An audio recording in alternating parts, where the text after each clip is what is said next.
Se forma jango fie ole ni folo. Ya male pese da fa mai pule ono I sala fai. Ya matolo lo mai ai ma pule e ono mo le sil fia e le totele. Ina ua se fali varia tu minute se fulu e te ai le tu la. Tau tu fa wala u plu viva proclamer te ya le foi vai no le fiafi. Ya. Le aso fu ele tatu e tau aso masani por kalambe mangal wenga fa awa wala tatu o ya por kalambe tau ya wale e tadi timu mai pe ona fa tadi timu le nu usa la fa ya ile dei foi vai le o te fia fa talo fa po folo fa tu ya o tale pese le a matai le dei va ya so matato so fua ya il fa so ngo le fola after tele sa o to o na le dei asiata ya wa se mai pe au manga lungan mo le e se tato weva matato tala noa ya wa uma fo ile na weekend le tele o tiu te mafaiva fa la ve tupu ya o le mo me sapuku solo ma ya o le o tato futi manu ula ile dei fo ya so se fu ma fitu le dei o le masina o mati rua firu se fu mo le lima ele anga le faso so mai o tato tapa au sidi le langi o yo le tu o le ola o le tu o le malosi ya o le tu o me fo e o le tala le tusi fa mai e mawhainga ia o whaia se mea fo e kere I roa mua ya mawhaina ua saina le ala I le vau la fulafua e mawhai fo e ona ufa tupu le vau o le vai I le toafa a fionga ia le tua a ona ola yo to loto mo a do finangalo mo loto ele popole ita to se metasi awa foi la langa wa silfia ma uiloa ele o se tangata le tua e ole ai ni na folanga ma saunoanga ia a fifia ko le loto e ui o le au te fai por kala mea tu I California America o le aso sale nei ia ai ona o tato waso fai tau ai o por kala mea o le tau te ia e lungo le tau tua le Blue TV e aso wa fuala le nei langa o la waso fua ma tau New Zealand au se talia pia se tato tu isa mo manisio o atu moto le Pacifica ia ai langona I tino matangi le lei leanga tau leo fua ia ia ko po alanga lo tino fa e sau no fo ngale te no fo o le la tate langona I foi le mamandu le tu le ne sa ia e na ua ia fo ai le ola mare malosi ia amu ia o e ma o le tato te ala usu le dei tai ao mai lava le tai o na lila o to fo ia le tu le roi va venga o le manava le ola o le roi va venga nga o le sia so fo e le o se roi va venga o so wala e ai to so ko mo fanga pe fa so to mo tanga le ai awa o ina ilu matalo tato te to e fe ala le tai ao e le tau mate e le tau wilo e ini si o tato ainga loved ones ia wale malei fua mai le nei tai ao pe wale hau mai le nei tai ao sa vadinga ia I foi nisi sa mo moya manu le fati e sau mala ya tiai a o se oli sanga ma se fia ngai le loto ole mafai ai ona e sila mai ia e ui no leilo atu oto a o lea tau te e lagona iu tino e ala I la tau sangi fa manuao o atou komeni o la tau fasoa lungo le proklame o lau love o lau like ma lau share o le tatou proklame o ina e lagona I tino matangi le lei o loo manuia fata fa tutusa I tatou ile alofa tau muli ro tatou mataisili le langi ia o folofa lea ma fata alofa atu fa feilo ia tu lungo le tatou proklame o le tau te iai o tau va mai ia o skaili fa America o sia o me alofa lea ia sa mai stasio io o stasio o mai lunga ile malu ile stete pito I malu lea o Alaska o ka ela sa mai isi o fule le aule le Mariners ia a ele mala mai le tonginga le male aule ele se me la tu fisili e fu po le ale au male ale ia ai fi le lo to male nganga e whaau le tautua, se taimi to ai tau nuu foi i ale sa folau le sunga i ale a tau a Godfather. I le tātou ofisa au tū i manukau, ia a ele langona, pare manatu, ia ole au amata mea, e tusa o tātou proklame pe amaua vanoa, ia fia fita i tasi.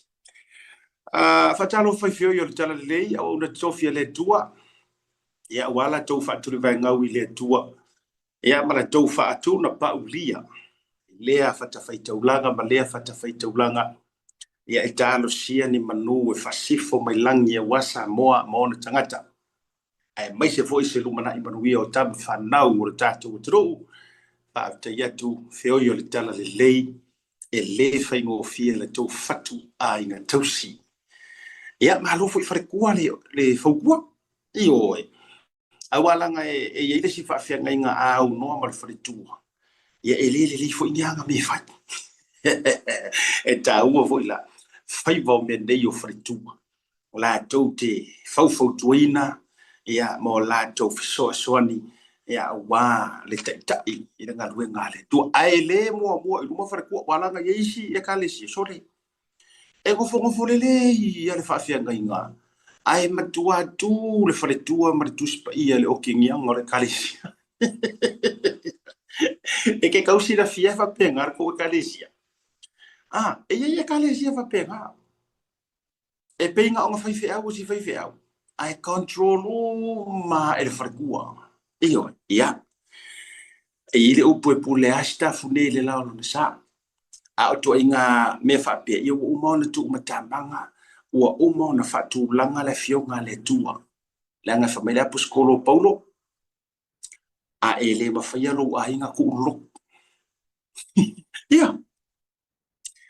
So le ai le fa pe e bakau ke fai kau mai tu spaia e le na fa fe ngai nga fo tu lo e ma fai ona la to fa liu ina ma mala mai le ta tu tau te mala ma o fe ngo fia yo o nga pistolo paulo mai a e le ma fai alo a inga por finga nga ki ro ma fuka po le lava tu nga lu nga le tu ai fe mo lo ai awalanga e le se au nga ke a roi fua ma ko e sa malama o ke ngia kai ko ru si ka ko re kalesia ai ma wa e le ma fa yo fa ko ya o fa tuanga a o fa malo fo ile e fi o ona to fi le tu ya a o fa fa le malu ya i turuinga ya o wase lumana i maruia o Samoa ma ona tangata ya ona saulo lo fa ta lo fa te fia fe ta mama dina ma tutua ola u malanga fo il tei male fionga ia vui mal fartua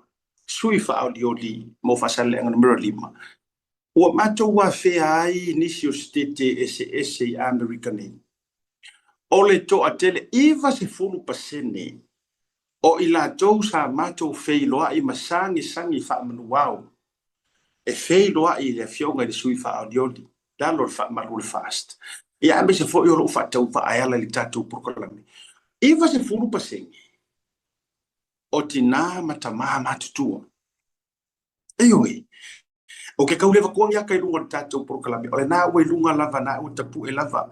E mwhai na esiasi lunga le page le 44 Samoa Radio. Na fo ite le lava le atale na update tua i lunga. O ava noa e feilo iai matatou matua matutua ta mama tina matutua. Mga kua mai la ukala le la fayatu. A fai e mongi le angava Samoa e a fua mai maunga manuia e a fua mai kangaka makua ai fa mai foi le sitato moa fitalinga o kangaka makua o lo iai le kofa ma le faukanga o ila tau e ta o tangata tapua ioi kangaka ia le kapua ia faifa e matua iai le tu e silianga iai a faila o falanginga ia kau ke avei tangata matutua lono winga o le tele o isi meia o le ama faiono o faasoa tuai ma faasoa tuai nisi o porkalame o fina ngalo i te tala mai le au afa o tō wha a tangata matutua ia a fo isi le fia le fionga ia vui misi o le faletua la fo isi la fia ila tau le matou te faasoa ma militino o le tele o teimi ka ki so wa ku o se ro ma ku ro ka di mai kisi mai ma songi mai ro ka ala fa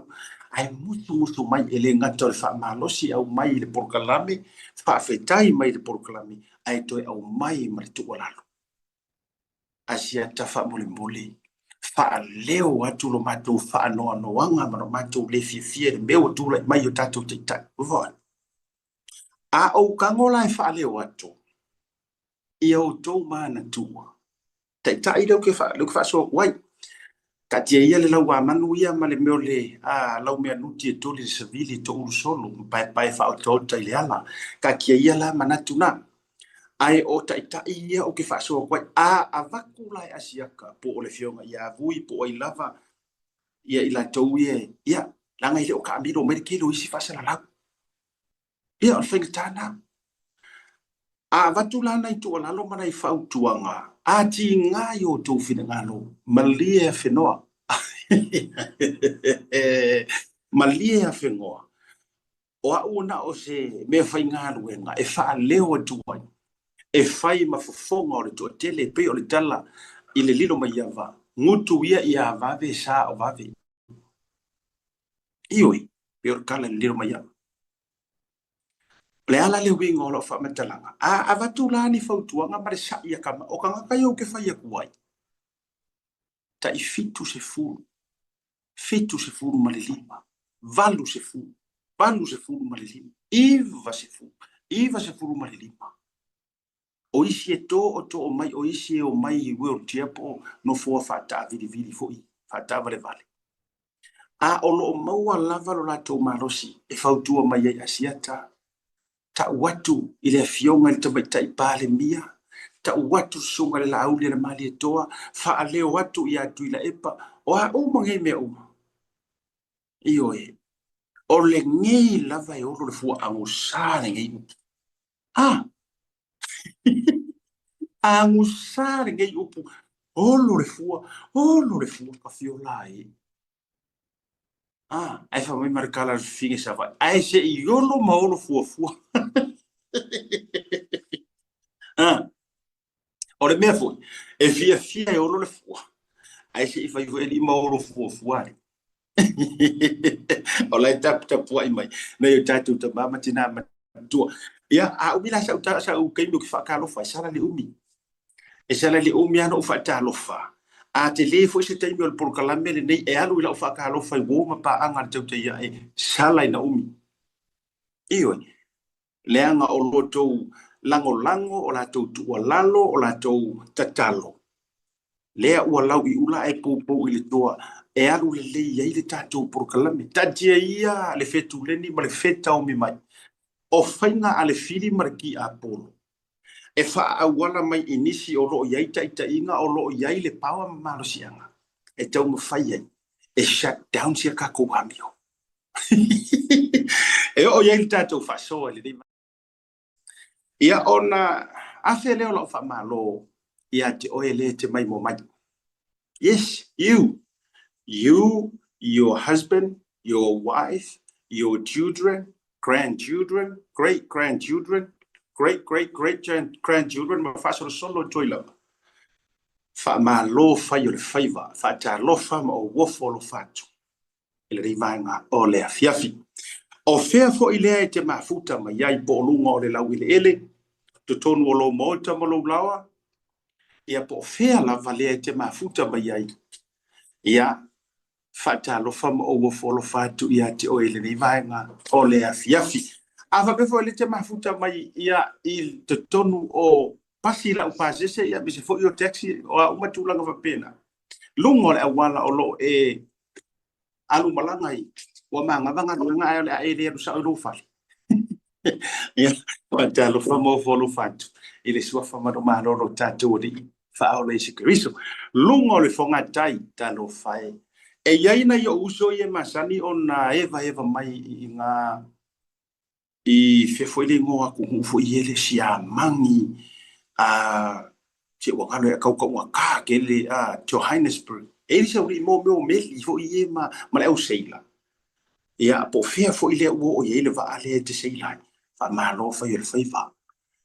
mata totoa lau sila aua nei pa ela lau vai I tutupu ni whalavilavi matulanga e le whaingo ia tawa whanau wale tunu o Samoa ma Amerika Samoa o loo I tawhau taua ma tō lanchanga lela ma se tasi o tamali'i ia wailonga lana tautua le Navy Amerika lunga I Alaska sa ma whailoa I ma se tasi o tamali'i se le ami a o ma tō lanchu la ma le sunga se manu ma tō lanchu nei leo uli se ia rule breaking o kangore koe senda kulea kai a misa ole usole ma tō whilo inga nei le la ua drive about hour and a half to 2 hours e tuelu ese tuai mai nei ai sa malanga mai lava iyo oka ao kingo la ko malo oka e pe o sawa iyo kingo le leyo tangan ia o pori ka ngale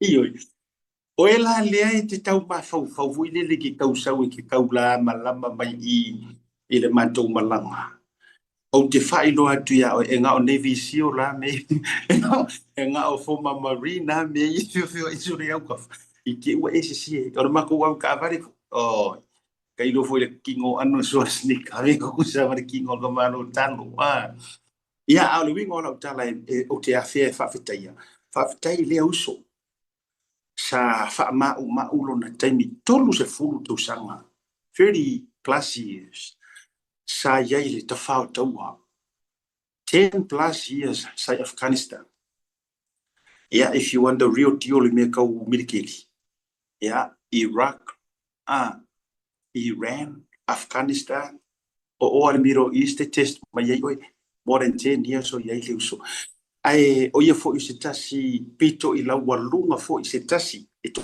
tele I lanto he's one of the highest ranking I te tonu o le Navy America a orko mikiki e makuale o le upo kama koe avele kama tia avele pese ma ia I pasi ange o se ipuko pai se I kausa mea I le pua palangi masianga e le whange uruvai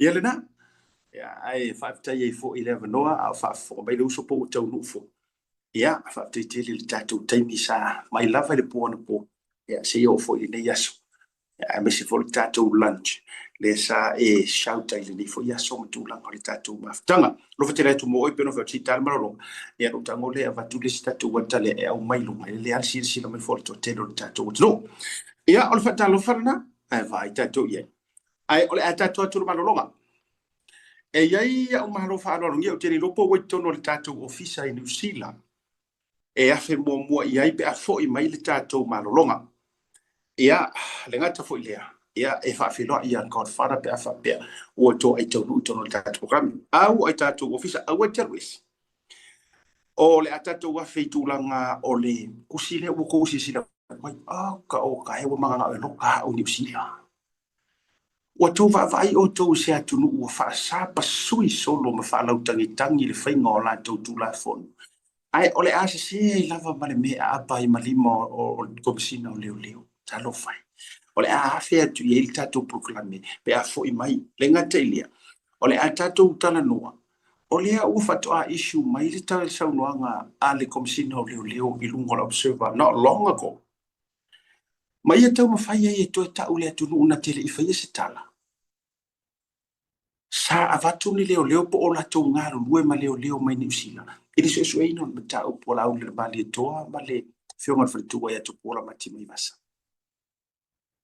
okay o fo ngi ka kan faingo mai fai pero fa penge o le manino o social media fa solo atoa me o me le sa ka nga ka ya so ia o ka ko fai kukusi fa work e kukusi o ngala fo le mo va ya so ko usa le social media ewe a o le taimine nei e le mawhaina e alo le ato la tau te whasoa ma nisi o tele o tatou o totoma pe a fo I mai tatou malonga E fia le mona rental se whaalawi lo antula na whaapitoa mole masino Februari mamati. E lusful po se neua pa uma ula lo aile tongi pe antolu aso pe silia tu foile e te whaongai nai so se ta avale. Ma mawailo avado ile se i e afeta ala Samoa ile whai unga o le masina. E ma whaiora piki le ta avale mai le malawa lele i whaleolo polo tanto ofisa au tu i ala fua. Pe mamuli a tu foile whaletali malo o lo o e wha mautu ai. Ai nga whaapitoa. O lo ia tanto insurance e te fili mai ai ina nei tupu se whaalavelave ai olo o iai le whaamama avenga. Ma tu olo iai le tanto account i New Zealand pe lafo sa fo i le moana e whaonga i le Pacific Easy pe whaonga fo i le credit card e whaatino i le tongi no lo sa. Mori si whaamtalanga wala au le Pacific Easy i le ovalu se lau o tasi onono. Pe asi le tanto Facebook o le Moana Rentals po le upenga ta whailangi o le moanarentals.com. Moana Rentals o lau paanga e taitoloina oe a o e malanga siasi i Samoa. Turunga proklame pe fa pe o e maua mai le taimi. O te fifi failo atu. O le o il tato ofisa ia sunga ali atu a godfather. Ia wasi le fia i fo ia to tele o fa na wala to o le nei ngoi le mo i po. Ia failo atu fo.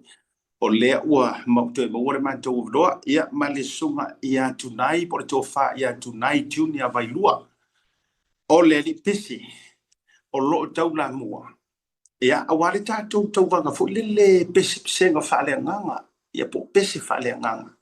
I lalo le ainga musika. Tonu o au kilani i Nipsila.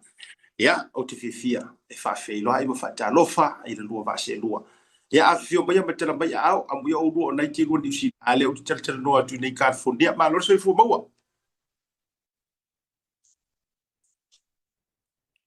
Pai malai ia wapui upa ia o le whakalofo fo i le pa ia o Samoa e peonga e whakulima oko se umi o lau whakulima siaka ia o le asisi upo koe whai o le ngaua ma he o fo i e pailango ia pa ia o Samoa e peonga whakaoko oko mwhalupe ia ka au ia e kasi e peonga e whekalai i lau whakulima wasio ka kua pele o Samoa. Ia matole so i fo maua lau to fatu nai tamba fasu sau wa sa tuala ia sa oli i marsa ftlai be si fo i ro to ftlai te vanga ma vai fale ma via sal burianga ma lor so i fo maua le ia taua ia ma lor so i fo manuia Caro fo wo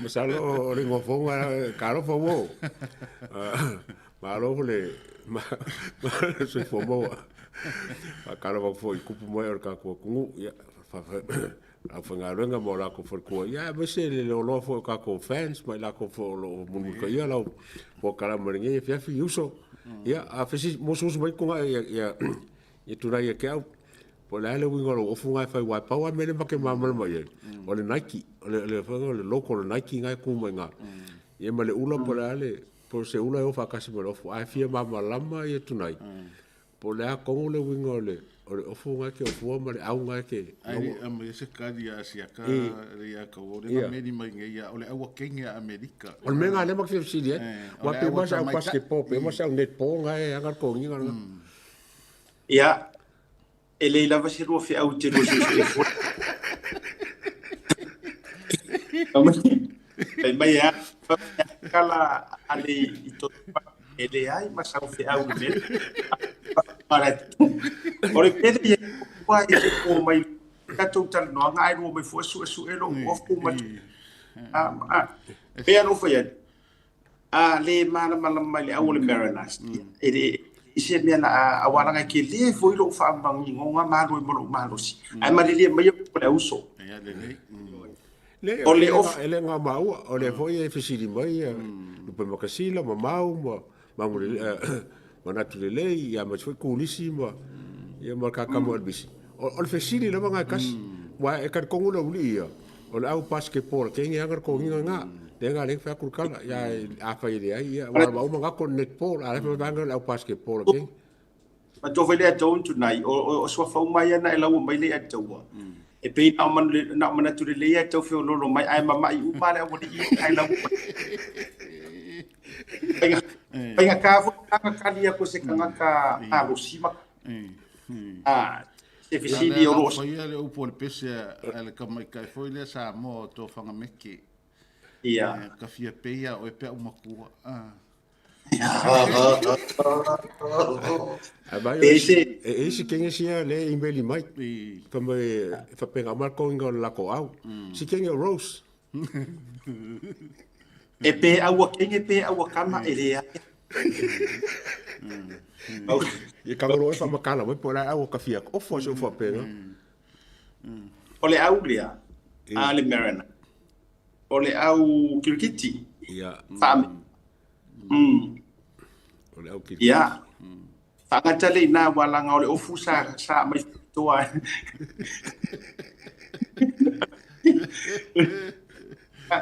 Fangata ile ofu ya sa fai me alofa mai stangata foi le fa ele fai ngo sta kapitona fa me alofa inga mai ofu le ja. Naia. Ia ele o ia foi lá se sai se o mo o lua na o pauli sai mai ne ya na ole large ia le fitau ile ia. Ia awa o te o lua o le 4X a lunga e le o mawa.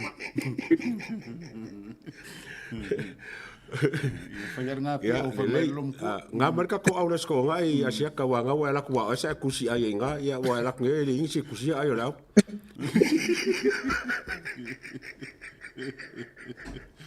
Ele.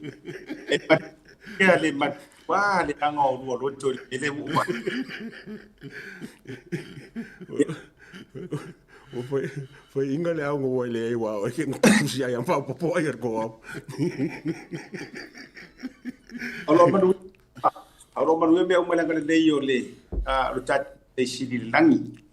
Ia o tau nei California le o matu i California e tape nai fo ia nei nisio fo nga wa so fo mo Victorville ia me fa solo to i Las Vegas.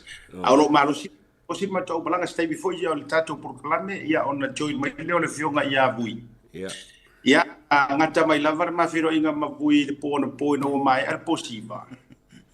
O te pai lava o le ala no tanga so ka sen pe ile link o feale me o okay pele o okay fo ala se e lo ala a fa ia fio mai lunga to ina ia lo no wingo ala so lo ngare le au te re to vai ia ta mai na po ile ma te mai moi Ale foi text me que su mai o po feo ia.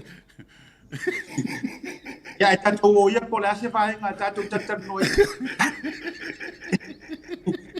Ai, ela ai ya ai fa so mai do pongali. Ai o mai lo to fa ya lo suga li musica o mai tatu ta penanga o ma o tala o matua to dele to o lea ua finangalo e o fitono tatu to vanga a maton ni tu sanga.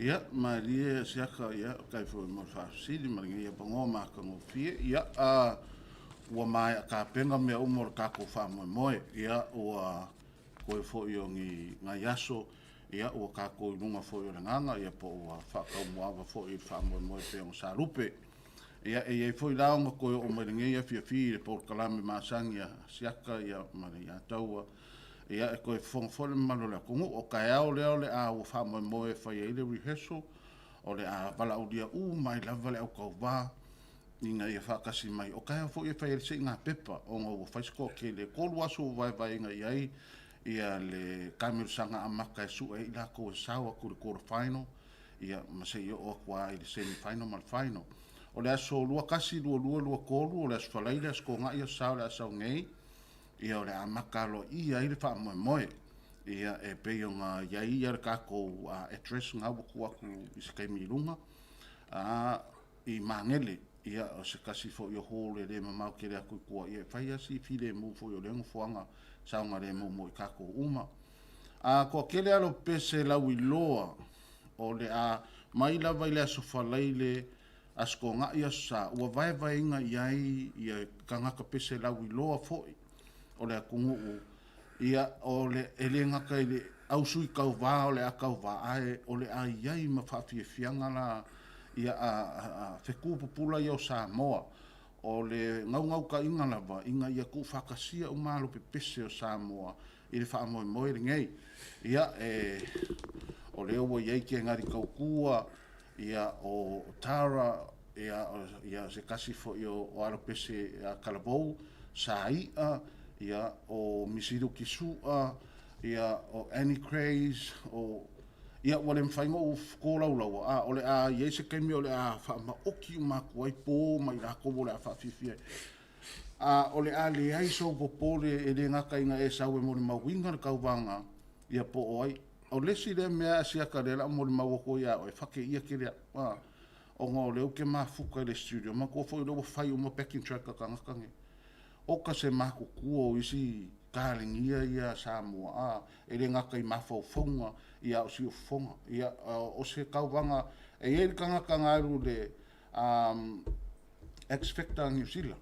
O le koe kauwā i, e le o se si o whaunga e, ia le o whai ako, e le whai ngō whier kauwanga, ke alo whai ngai whaamsingo le a ngawha mare. Mai whaamsingo ngā kauwanga siaka. Ma lo whaftai tele i lau to whātu nai. Ia, o tuna vai lua wa sila fia ai i le musika. Whaftai fo i le amata me ino te ilo lawale amatanga na whatu mai i marita whasoa na ai whaftai to tele i la tō. O le wa fo i le resta la wa. E nisi whawhatu au kilan. E nisi fo i le pena o tatou wai au kilani na. O ini tatou sui mai whawhatu o tatou pito au kilani. Ia e pea fo i o le kako por kalami kaluai. E ia le sui mai Amerika. Malanga whapikoa mai mo kauwanga ringai. Ia ko alua sui mai Samoa, malanga whapikoa mai. Se o le mga o Samoa o mai whapopo kako ngi. E le ma whai anku mai ia kako si kako kako.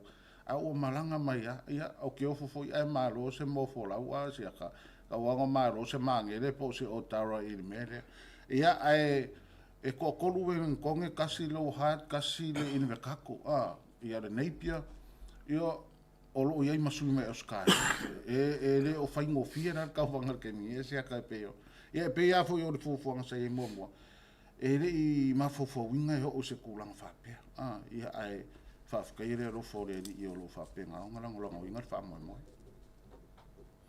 ma lo fa tai ile ole sau mai tau ma se langona ia te oe wae pe o lena e mua awina manisio le auso a o le ae te tui me tangiolo. So far wa amata il fale anganga. Ai ile nei vaenga o to tele siria mare fase fu. Da se langona o lau sunga ile o lo te ia le tatu wa por kalame le nei ma tau vanga. Do you see le por kalame le nei e faa wa pea ma o le a fa tupuina ma fa lautelina mo le manuia o tama whanau o si o tatu turu? E pe yo le ngāre wha moe wa mai fo i le whaukuanga. A le alme le wha awawa i pe kausanga uma. Pe a wha pe o lea. O ele ngaka fo i lea, o lo o iainga i isi fuafuanga. O le au le vave a koi. A se i wha kingo mo le merengai. Ai i mo le akinga enga lava ia manko fo yo kele ngai alo pese o ka mi ale e le o mau se ring a o me fa penge o lava inga le fo yo nga kia e ma ye si kula i mai ku fa ka singa i musika sama e mau yangi ngai se ring mau se lo manga i o le musika so e kele ngi fa mo le lei pe a fa pe so lo le lei e ngai fa mo o le afa ka mo inga se of te tunai le tawa e se vanga te fia i sau fafsi mo wala no matato wa o ke nai sa tato wa tawa yo si fo ya ko fai tonight o la ko nga moro le ke kire se American Idol pe ko nga X Factors la ko nga moro le ka fai e fo nga e ku ele ka wa ile gaming a wai le ka kula po i community e Samoa e faspo mo ai okay loa ka ko ngufo la vai ma ke ki le dei e ka ke awa i le level le ia a ko ngai pe yo ngai le expecta ma isi fo i awa a onge nga ka ko ngufo ma ko i kapu ma ka ko ki kilo i awa la e fa kingo fa mo le e awa inga ia elenga ka foi le o le akinga engol musika inga ia koe lifia ku le si level inga ia mafai nga so o le lalo langi elenga ka le community le ka ko sa mo ia mafai le lalo langi a ko nga fa no longo e ka ko musika Ya, pawan si vai ko le fia si dei o ko tu se le famsingo ai. Wala nga o me foi fa penge pe aka ko ngi. E famsingo o mara mai mo. Ai manga e famsingo la mai mo. E mala mai me ya la fa nga famsingo. Wa de si ngi me ke nga pisa me fa penge. Ole au mo mai mo ka malo. Ai sa fa unha famsingo e se ka. Ia ka ke foi la ele ila usa nga fa ngi. E le anga malo se mo fola ia fa pe vanga la e malo lo se musila ia le so kala o ngo fa o mela le mo le le spo kala o la ko nga kai tive le la fa nga fa masingo i mengi ina e ka ko fa masingo o mai nga e sa fa nga fa masingo e kai o ko kusa ma fa masingo la mai mo se kai mi o le la ko fa iska ko por kala me o nga fa ka kia mo mai le o lo fa ngo fira ver ka vanga ngai o ngo o kai mo ali ato o me ka u lava i so se ka vanga o le o upu o le pese o le au ku o le pese ai me se ali anga le kulkuli o kai me o aso o po nga le fa ola po le seka ia ma me o ngai o musika fa le anga to o ingala ba ia maua wa a fili e kangaka lea e pese inga le pese. Anga fili inga le pese. E kau ke la ngonga inga fo. E pe ia fo ila onga maade lau saunga anga. Kau ke wha masingo uma. O le la fonga o upu e maua i se wha ngonga fo ile lo kako. O le leo e kiri vai. Ia ma mea onga whapenga. O inga le la kongi anga i e kau vanga. E leo whainka a fo ile whapea. E makua i sa o umalava ia le ngoka me whapenga. Ai pea nga maari, o le a fofola i luma ia kua tui so i o le a whaonga. Inga ia mawhai o nga kau, o le mea fo ile renga le a vea i kua e whaise whai ngā pāroka. Inga ia whea lava fo ia makau kukusa, ia mga kua fo ile i a kau. E pele o mai a kākou alon whanga. Ia o kākou mākua. O le kākou fo i whaafonga e sidi alo kākari, e sidi alo kā whawhinge.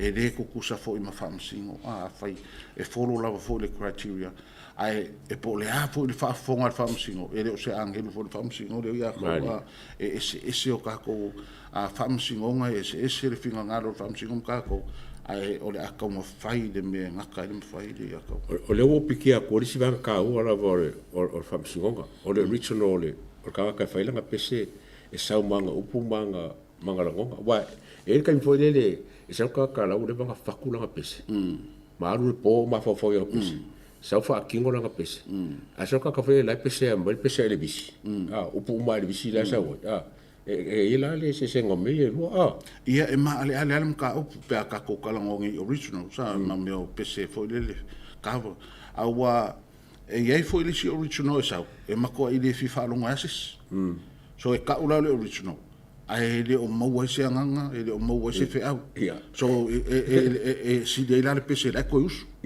ala ko langi le so au fo nge o kako mangaku ki le kule original o le mea lava le kuli o le fe au e ma le langi inga o le pese ia mako e la ngonga e kako ia puapua ngā ia ma le fe au o le whaola ia ma langa whaola kanga mo i kako o le presentation la ka le presentation ma le ia okay Malo, aftai le fasoa le riva no le fefie le o te mafustatu wa avanoa statu taimi. O le ali taimi le whangatai ua whangatai na ia avanoa mo ila tau a whafonga mai le aturu o le o a whea whangatai le tatu entries ia o le tatu tau wanga whamon le tuna. Ia asia tau o whangaka, ia o ngau kai al kako rehearsal. Ia o le ala ua mauku ma mai kako fast full mo kupu lea. Ia le ala le a fai e kako se i kai au. A fai lava ki se ia ngu mele kasi o longa winga o el poles faleile. A whapea foi ke se ia le lua o le sko ngai. Ia mare kolu o le sa. Ia o le ala foi o le mea. A wangi whapea mai. Nga whawhenga ma kau wā whakasi mai ma la whai. O le mea lava nga a mai e lo wa au. O i ngai ke pese. Ia nga le ai ale o se se kua. Ia i ngai mea i umange foi whapea. Ke ua ua mai ka foi le whapea o wha au pea. Ole aluna le la aruerta to auditions le ai las falaile sto dai male sa e ono vai a mai ai ma fai ti ai le numera pe mo wa uma no tangata nei to to yo so ai mo le si vai aso to no pena se to mai se ta fatita kaluai o ngo leanga o leongo aso le kauwanga ngai. So le aso o aso ye kolu mua aso lua kasi lua kolua vai e fasu non ko po. O le aso e mai se fulu valu e o ilunga i le quarter final. Ia o nga vai mai e fo ile o le si vai ngai o le semi final. Ia makokoe mai lor ko ni mai o le final. Ia e pe yo vai nga o le ai mo o le kako wha moe. Ia o le si ame ka kalo kuai. Ia e makoi whasa inga se kasi fo i e malanga ku fo i le whasua a waha wha mole lava. Ia inga nge e wha pisa o fo i ia alofangi al whanga wiki. O ngor kemi lava i o le kauwanga e mga umia lava le fifi le mu.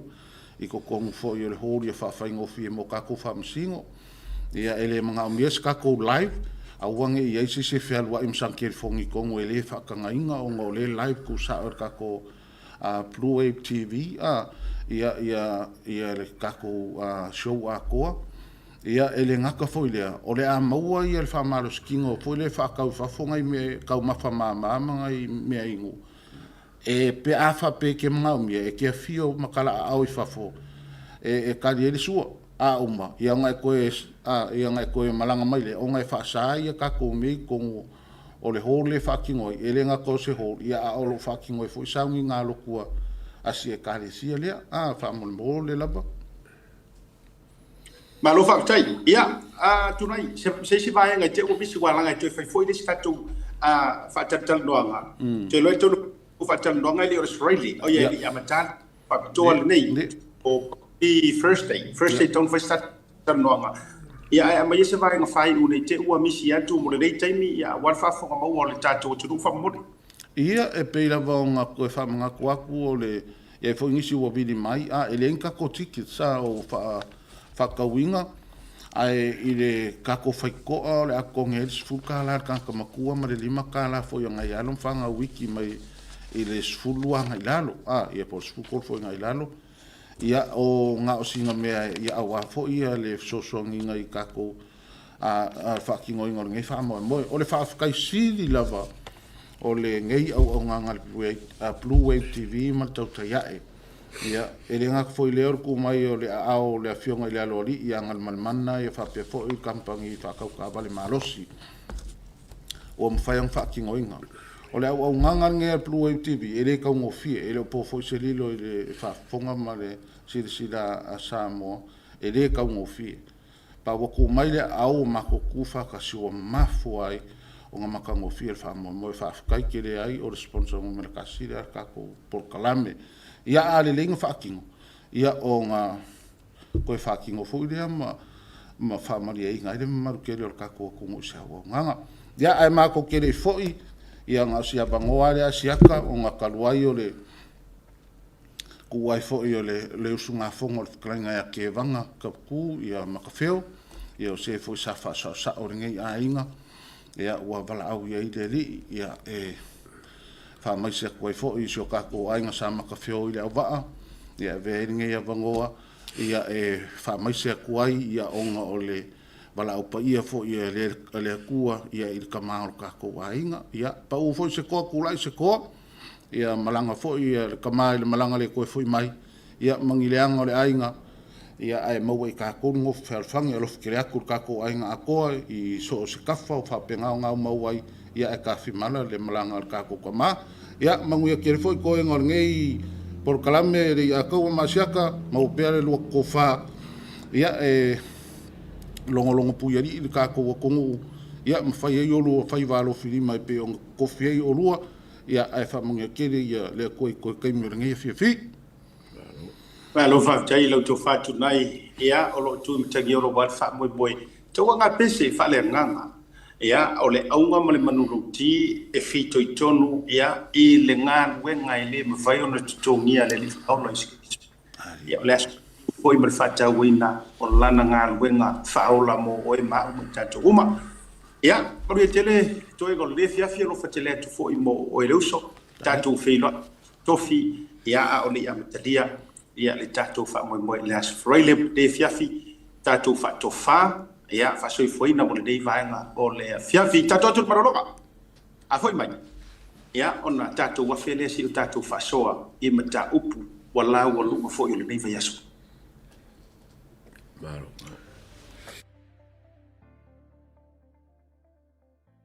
Ya, fataro fatu o le ingoa ia o loitoa whanga ese on semo. Ngalua nei le Odd Constructors, as a supervisor, ngaluenga o lo whaia nei, whaatino nei.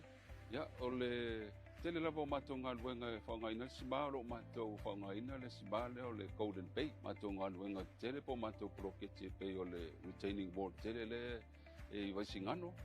Ya, o ala lau papa, ya, o le awala mai manifa, le 4 lanes e pa ia tua o imsaina i waitele, ya whangaina i mato footpaths, ya o driveways, ya o speed humps, ya e mese foi ia whaavae o mauta, ya e mese foi whaavae o warehouse te tele, ya o mato te whangaina lava le simane ia le Golden Bay, o la foi o mato paipa ngausia mo le whawina o wala.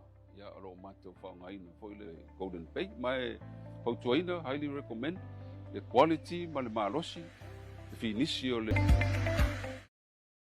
If you feel on a rental se fala wilo antula na fabitoa molema sino February mamati e lusful posene wa pa uma ula lo ile tongi pe antol waso pe silia tu foile te faongai dai so se tavale ma bawailo avdo ile se ie afeta la Samoa ile fai unga le basina e fa yora pikile tavale mai le malava Te bro watile wa tolu mele fa miru tau te le tu la li ba li tu fa wa wal Blue TV but po club tau te ya e riva ga le fiafi ma lo le folau ma lo le fa to pe fa pe o le fa to a e ma ua mai ma join mai le tatou programe lungo le YouTube channel fa pe fo le tatou Facebook live ma lo le no sai ma lo le fa pale ua o le time hi o le tatou fa so ni sio bata upu lau lunga bata upu lau tongia ia fa pe fo io maua mai e le fionga ia vui ia i le nei foi vai ngo le fia filitato ia am fai fo io na join mai lungo le tato fa soa e pei ona masania ia ile le foi ngo le fiafi ai ole vai ngo mo le ato o te mana o tato te afea mo lava o te mana o se io tato wa fea le tulanga maseva ainga sai ai le vai aso de te nei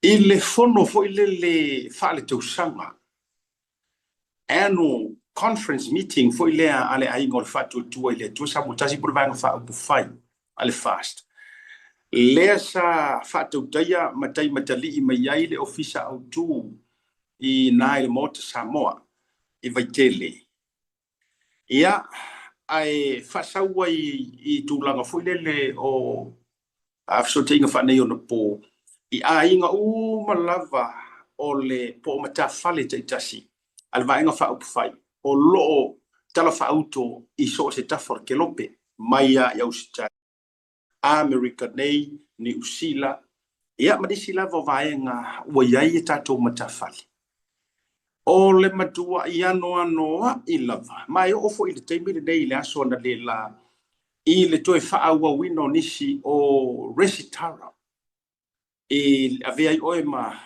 tangata totino lango restala o le vaenga fa upfai. Ua matua to a tele ma fa atu mulia. Ia le no whanga au tu o mo te Samoa I vaitele. Ia pia. Ia ma le vaenga fo isa au mai lungo penga te whailangi le etua. Pale aso ulangona o oe o le tangata ua leva na e muri ta I fa apurkiki. Ua leva fo ina e maita wina anga ma whainga o vaenga fa upfai ma organizations. Ala sau mai tau le suinga le ua ai mai se o lele o toe mamao o na tātou toe o fo ila ia le tūlanga o whainga pālota. Asiaka sa kai au sa o alwa il savali sa fai o mangele.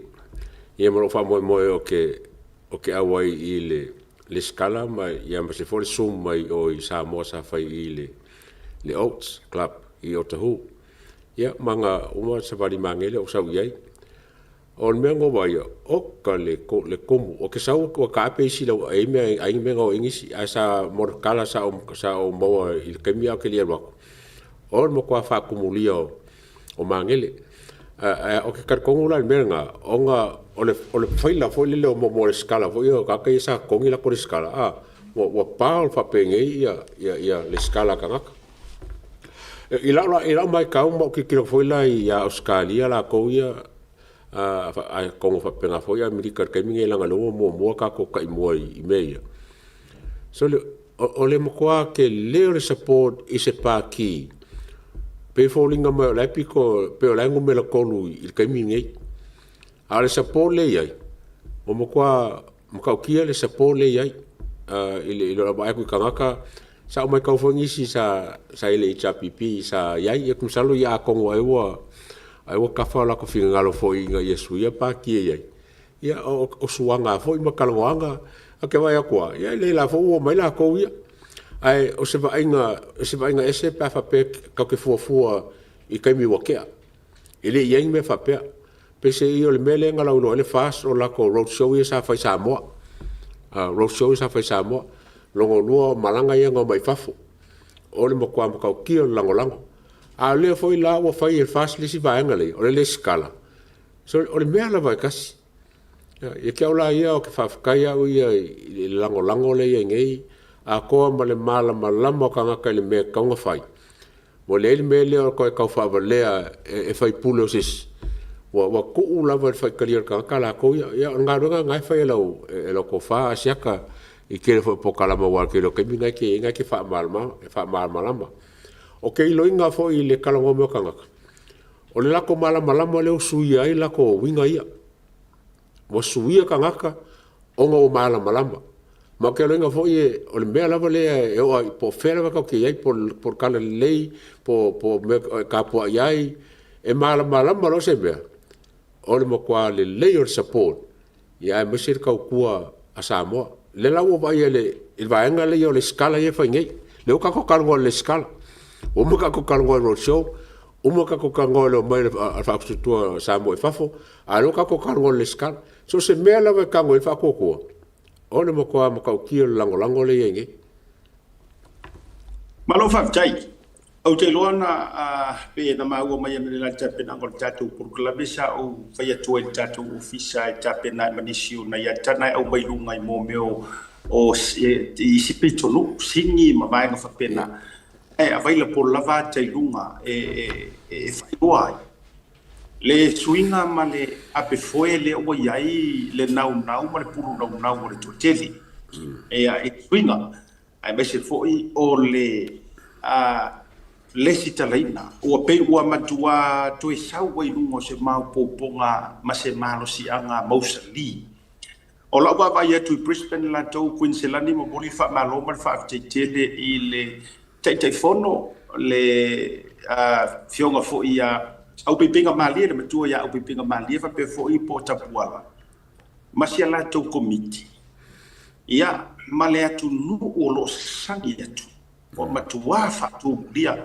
sau singi la to ia o le mea tasi alu watu I mele pone ia o matua alu fa solo a to te lo fo yo Canberra la to au kilani fo ia America I tulango state ese o lo fa nga solo la vai le tulanga o fa fira ia to le wa mo wala va no le fionga ia vui masina mo no tato por kalame a wa ye ton wa tato le amatanga o nai mata upuia manatu se ia fe mo fa talo fa fira ia tu ia fio mai mata mai a lo fionga ia ile foi pule fa o liodi o fa mo sin ina masina fia le totele ia mo le luina fo le fo fa san le anga numero 5 ia ma lo se fo mo lui oi caro fa voi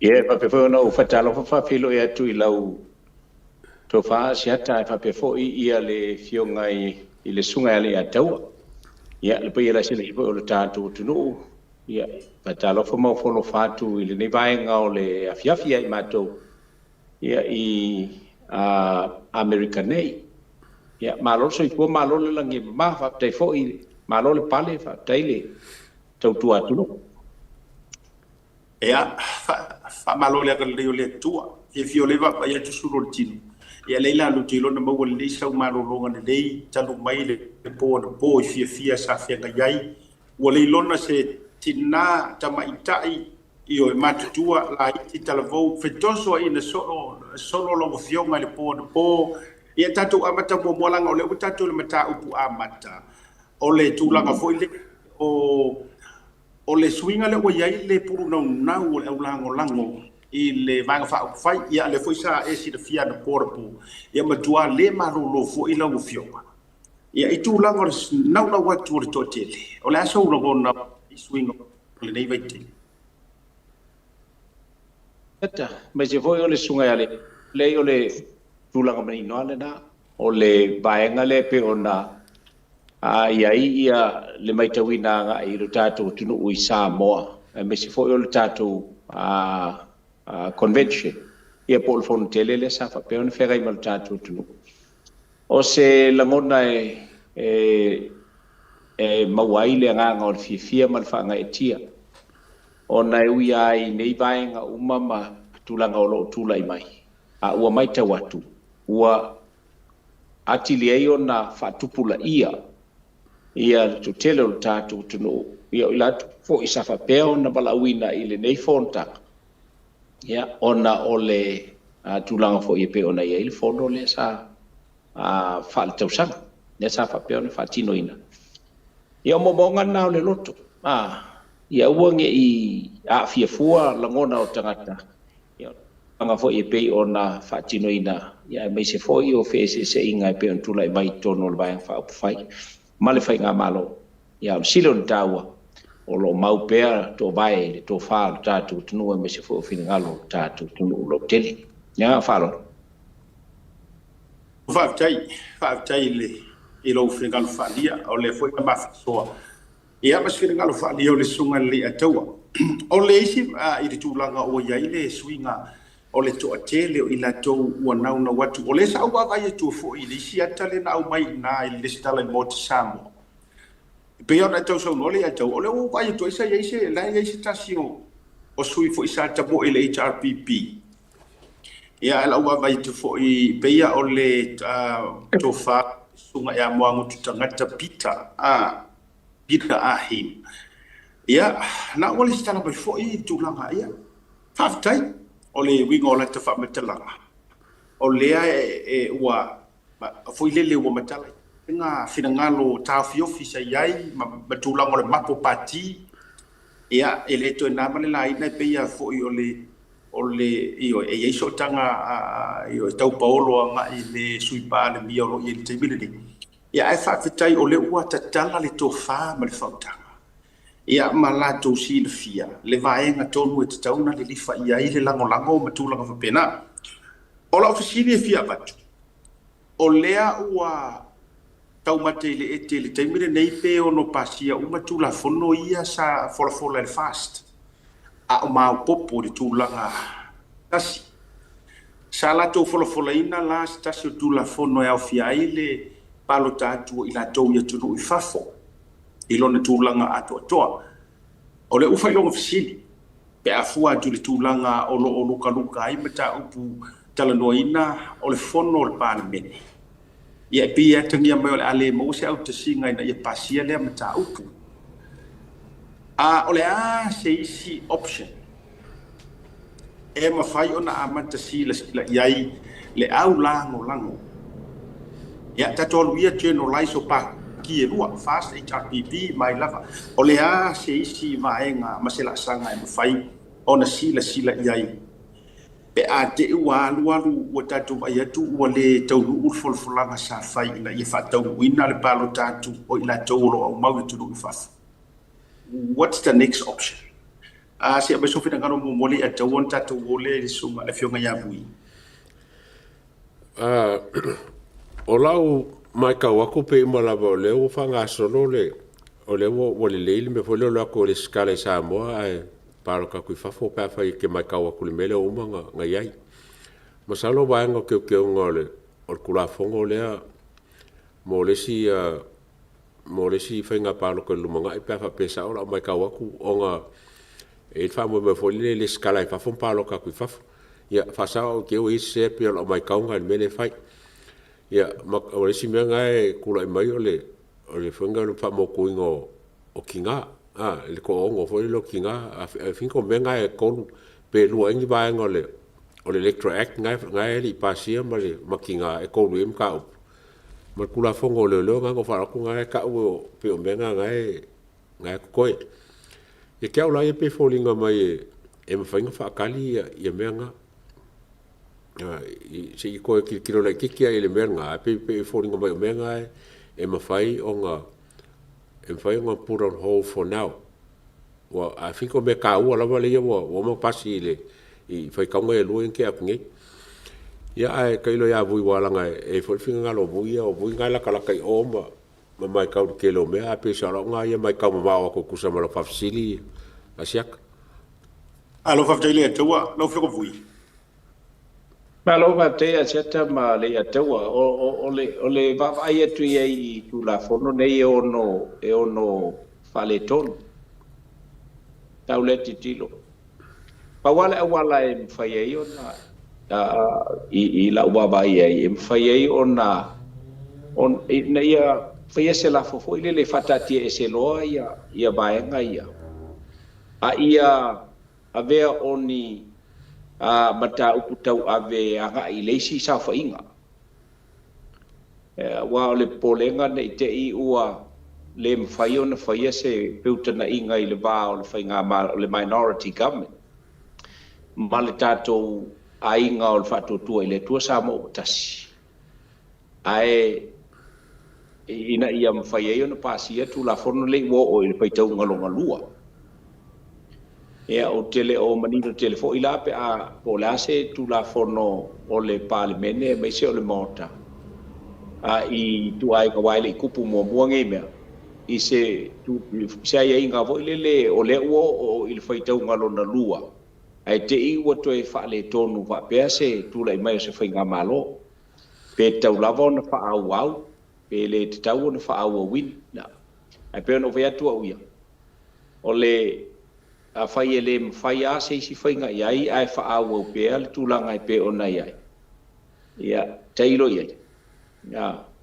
se vanga na lava ua tatia mai ua iai se mali lienga ia o le minority government ia mal tatu lava fo i vai nga o le tatu ai nga pa tu ele tu sa mo tasia me se ia ila tu to lo sfulu le o lo iai ia si le fo ila o lo le vai nga tonu le ua le o ta oto nei ia ono le tel tonunga o le vaenga o le minority government wa tauna fatula ia ser fong ftelai ma le sui fong ftelai wa tele ar nga sale o tula mai o lo wa tel tonunga o le fatu o se lako ina ia fatatia e se ai mo le taimi nei ai fa au o se mata upu poni mata upu le parlemene fa au watu anga i le sino fo inga pe afa pe ai sai male finanga lole o le tua ye le ngang falo okay ole wingala lo facility what's next options mo tanga tai e fia palota o le taula o le famu moi ole wingala le te fa ole ale me te tauna fai e wa tatia ia ole uka ku ko makene ke po ame la fai ko ngol pal menge uka ko le kar ko winga po fia e ka o kwai pa e fai ngo fio na vala mai le ka ia tia e fai ngofi nga vala mai le incomplete wa mana tua ole mele nga tai swing ol tula fono mai tu sanga te nei ole mafai nga ele skala isa mo fai o fingerprint ai nga ko foi mai la ia le fai lau pa luka ia ko fafo ole la nga kai nga a swinga le na tu e fa wa tu sanga le nei ole complete o mai tu i fafo e kere ka wa foi sa mo e kere skala e mafai lo nga ele skala e tu i fafo le la na le no fa fsiliatu. What's the next option te ono fai tangata? Not the parliament. Okay.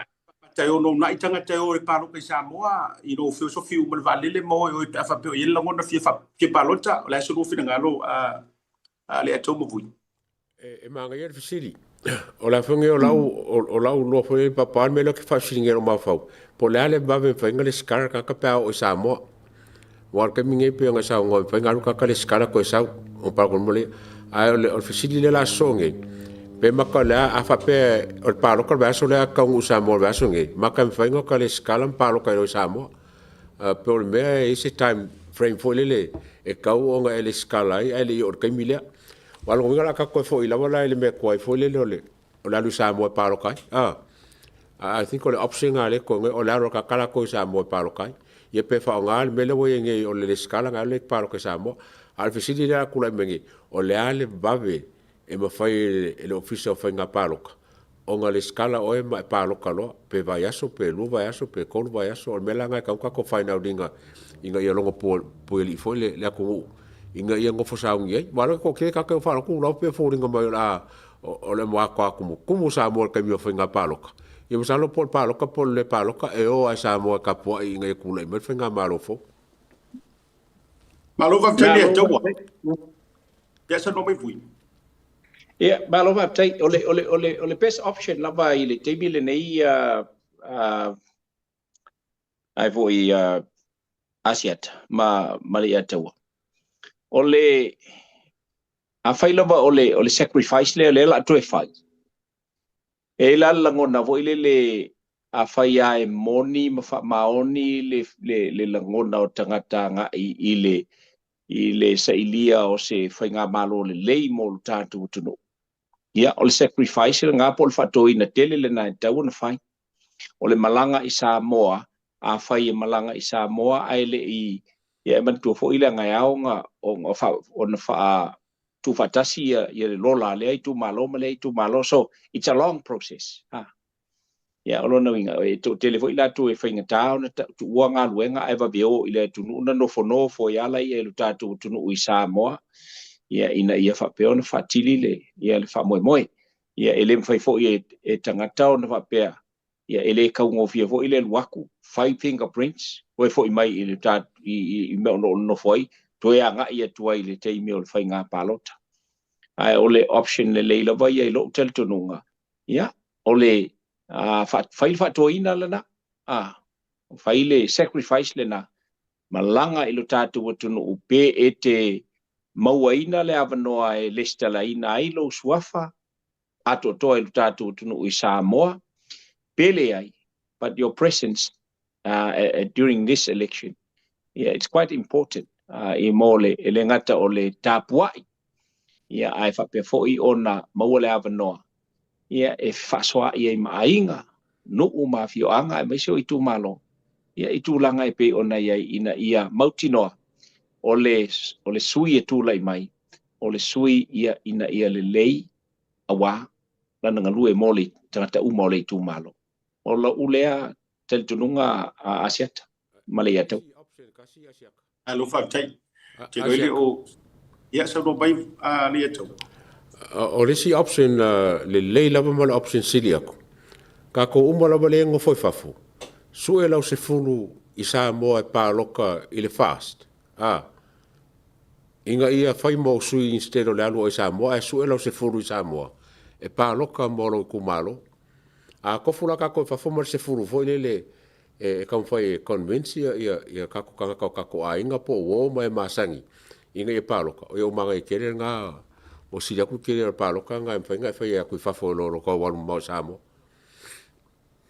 ma lo va tai ma dia ia options ese wai man o le bingo lo tala o le fa boy mai le to tele o le mamalu le tunu mai la to fia fo le nei au nanga po le ase tatou fautuanga fa la wai tele ia e tau tai ia lai nai fo ia ni fai unga tau ona fai pe atu tupu mai ni vai ngala fa pe e ono te walu le tau lau o le fa moi le fa ato to ina o le swinga le o le tula fono fainga palota at least o lai ma fai na e alu e fai ia tulanga o lau le stala mau fingerprint e le taimile nei ia e fa ngaina lo pepa fa nau sa moa ta sina requirement te le lava mo o tou e fa fsili i le vaenga lea o le si vaenga e fia a fiel tatua fasoa ia be se foi family no ina o le tulanga i le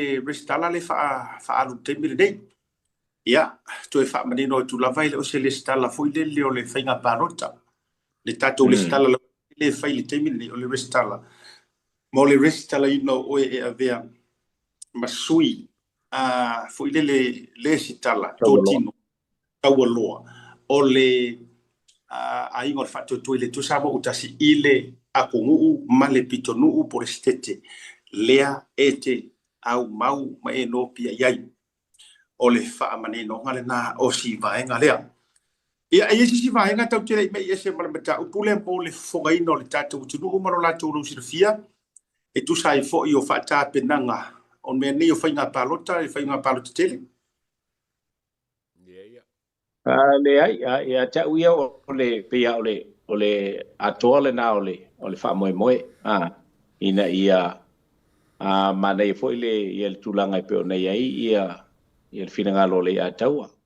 But e taua la vai tau ia lo awai ile tunu. Ina ia maua le avanoa tau te whaasoa ai manisi o tau ainga o la alafanga o i tu malo. Ia ai mai se foi o le lautele ina ia manino mamala mai.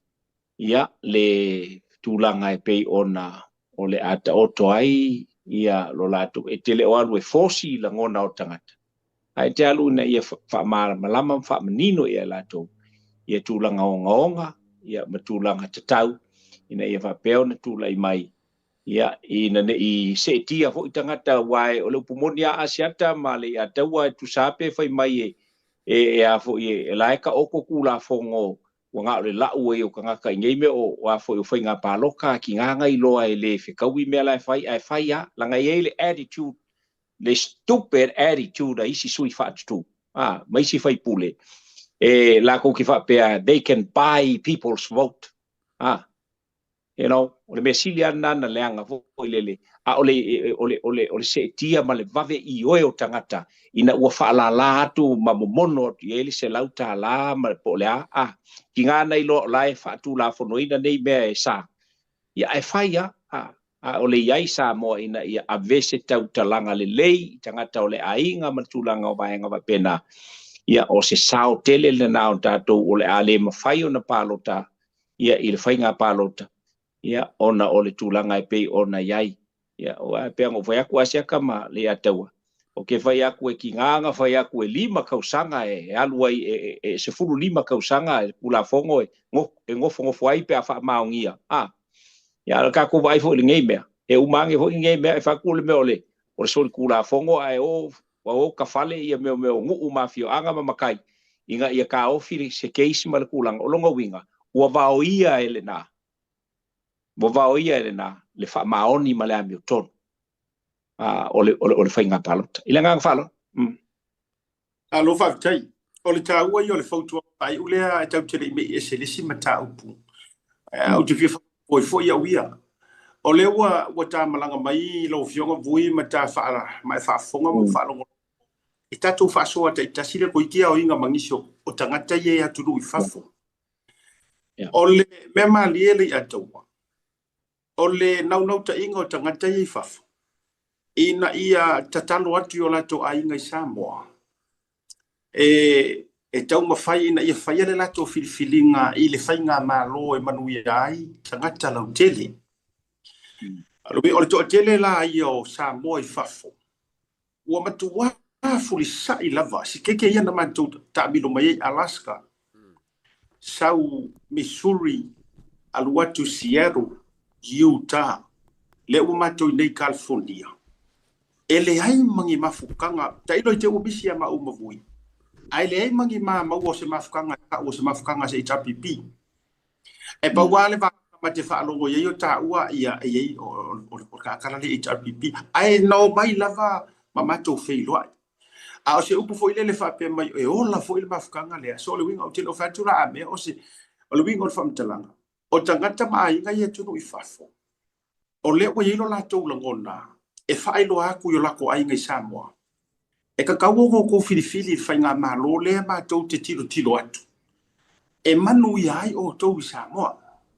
Awa e uma e nga whaiwhai nga whaakaulau pāroka lango lea arula o whaasua e kungekia ngai mero e sau noi na vui. E whaiwhai le whailoko kakala i Samoa maualanga paunga o ngā i langa se lau ka la le u whaakau ai e whaipule. Uma e loa lea fiu e koe kurikuri whaipule i le 5 kausama. Ai whaki inga ka ringa mai loi longa a inga le fafu. Whata linga mai loi a inga le fafu. Vili mai se credit, vili mai se kupe, vili mai se cash power. O mengei, e le mawhai nga whaakupe inga e kanga ka le whaakauinga lau pāloka i le 5 kausanga. Ai e mawhai o na whaia e longa inga le ia kungu i whafu. Pau le mea le la tautua lalo ma la tau nau ta inga mo o tau i Samoa mo tatu ainga i Samoa. Whaila kou whiriwhiringa. I se ka i au koe whaile a mio kong. Iyo, ka i ele mawhai nga o haku ufi a mangongase ngi mea whaalilo lilo mangi mea sisi. Ai whai pāloka i le ka i. E aru aku, e ngake mawhai o ngā manga ia a inga mauala lalo. Pe ia lalo kamalenga la vei keli. Iyo, e mawhai o na latu ave ei mawhao ngā kupera malu. E au mai e ngi leo sue. O ngal whakawa ingo leo lama soi fua. So ole toe whapopole e pe vai ngale e wa e whaso ai lau fionga vui. Tato mei mai i le mata upu leo o vai atu. O lele i le vanei ai le auli. O na toi au mai le observer mali poti mai se whaatalitala noanga a le komisino leo. Lea o ia sau noa ai pe whai o na tui fo ilunga pe au male ta le vai ngale wha mole misa. O lea o sau ngoa au pa au. Longo i kingo feeling. E le ai masanga kala nga whaia. Whaapea o loo lako ngā lulu e ai mangi leo mai New Zealand. E tusa ai o le keisi tangi al sunga lau le male toa male wharetua o le fionga ia vaele u whailangi i wholonga. Whamai e le ai masanga kala to set the record straight. A o lea lai e le video le sa whaakalangoa ai. I le alo la makanga ar kausanga o le ai pole io alo la makanga kausangi pole whaingo tu sangan tenei. Lea nga whaakalangoa ai beia o sesio le radio Samoa na e whaatara noi nei whafu. Mangengo i o le saunuanga. Ai se o kusi sira mai Samoa le lato e watu ilunga. O na te tala tu leo le vaenga le solo fina ngalo a vui ma le ataua. O le saunuanga lea lewa mai lunga le tustu singa la psewa na le la. Whamai o lau mai il komesina le record straight. E le hei masankala whapeanga mai. Ia alela e mago lunga tatu polkalame. Sa iaila na tala na whaia. Ia se i play mai le vaenga le whamona misa. Sina, ang filang friend mako interview malauli malifast. O lai fai mai lauli po feo fai lang kangi ma le ko ro va eli. E se kangi pele ai. E sa o lai kangi o fa ma ngi o kangi ang kanga wang al kengi o lai lo ia lang ka. Mangua kangi fa wala o mo fa mkalang fa pung ai le fa pesene ro de. Afie ai e ilo le lei upu ia le whaakinga po ore mea e so kura fonga whamkalanga i whaakinga ua inga pau muri anga whainga o mori ai o le defamation ia man le harassment using electronic means so kulanga langa la ilo o la ia la ilo ia whakasera ma ngai leo ia mai i leo New Zealand mo ke ngar le whakasi le ara lo whaila ko video ke mo i leo New Zealand mo ke ngar le whakasi i leo New Zealand mo ke ngar le whakasi i leo New Zealand mo ke ngar le whakasi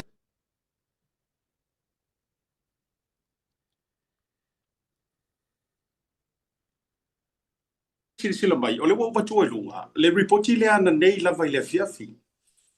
Whamai, he wanted to set the record straight about reports suggesting the New Zealand police were in the country investigating the case of 2 Officer Valu, a teenager who died in an alleged eat and run in Waflusu. I would like to make this clear. Those misleading information are untrue and I've never made such claims. O tala le au pau a Samoa. Whamai, o ke manga o whamangingo a le makore vai. I kala mako ua inga se ia ua whai le whaavaia. O ke le I whaia se kala whapea. O le arekala. Whamai, o ke le I whaia se tala o lo mato ngā lue mangi leo mai New Zealand. O le hari so rufinga ngalo lau fionga vui. O oe o se former police officer wa leva ngai kau kua le ngaka o Samoa na e tautua le malo Amerika Samoa I le whama maluinga o kulafo. O le hale ako inga mea ua whai mai. O le si masinga e whai mai le kala ai o le si masinga ko tinai o fo mai ele ai sanga kala fa pe ng fa ale mangingo mamau lu so so mi Aziata se va nal tanga te ola esel la langi la ye esel la langi la ye wana le mana tuai lana tala sa fai anga il tu stala e tu sai o le fa fesili na tu inatu mana tua e ese mamau le fesili na abatu o le fesili pe o iai se case fa pea pe le ai ai olana sunga lava na ia fa lau teleina le mata upu au mai ai loa ma leo o lato mai New Zealand o lato ngalu due fa tasilu il case le ngai i fa moele nei pe no fe atu vanga nae ese mamau ala langi lae e a fo e kalangoa mai ai le fionga kom singa o leo ese la langi le fsi de toile le tangata tustala ile ya le lai o tele mamlama la ye pe aka ku ngela ye le ala tatu ye le vaenga le tu sa ola natali po le ala le sifa mtalanga o le au mai o ina tatu te loi ese la langi langa la sa ye il te mi sa fa ye 12 fsi le al tustala pe no fa tu si o mele le anga ile mole o le kalangoa fo ile e kalangoa malonga karikongonga o mea uma o loo ia au maia e le koe questioning ai skaka ai angkan sa wal fisila ko ia la ia le case nga ubayala ia le alva velave o ia la le uango foama ma koe fa lau kele loa inga ia fa se ai fa fonga anga le tunu o le fisili la o ila le kau fa se wa vaenga ia langa au mai o le defamation ma le kulanga foi le ai peonga ya ulaya bo kaunga step down le komsinga o leo onga olonga saungoa kau fa valea ile tunu pomodiana ye langa falo alo fa tai voi lo suga le atawa ele pepelo ya ngaka fa pe o moli mau kingo ia le fai onga suia ses a pe nga sango ia bui ia ale fai o lai ai sar kai milia wai folang sango nga faris kai fa pe a worker kongungi sing me fa pe ngai langa pe ka nga sui le leo ko sa moris fa po fa pe fa ka nga sui yaka a ka ko kikira foi mkanga runga ngai a mesale kom singo leo e ke le nga mai le fa punga le fa pe le lava mo ma o ko nga fa punga fa pe ngai le la ba ku le la o ale il ka ka sa o mai lunga le o fonga le aka i longa lava le o malonga fo linga a le o pepelo o mo kwa fo linga pepelo sa o aka ko o le se ka ka le fa ya ko le fa ya ko le ko le o le pako fa mai le fangenga e fiwa ka ko fa ko pako ka ngo le fa mai le fange ka ke lo ma le fange la ngala o fa mai ko singo le fange e ke aula ya nga foi makori fo or ka ko fisa nga fa yesu nga fo le nga ver ku si lo le il headquarters fo le e mai se fa ngol me po le lo samo ai mai le ngi le mai le ngi le ngusi lo yo ya nga ka nga ka ko mga ku me fo le ai o le fo nga ko e fa ya o nga le samo ai u fa nga se ai ya le nga po ngila ko ka nga fa lo ke le ma fu le lonke nga la nga ya sa nga ai le pega pero sak e mo kwale pega pero sak o mo mau ku ia mo mau ia e fa e nga ka nga inga la nga lo nga mo nga finga nga lo nga ke le fe se ka fa pe e mo pero samo ya e fo ya fa pe ave ka o fa ko e pepelo wa me le asis me ka o pepelo o pepelo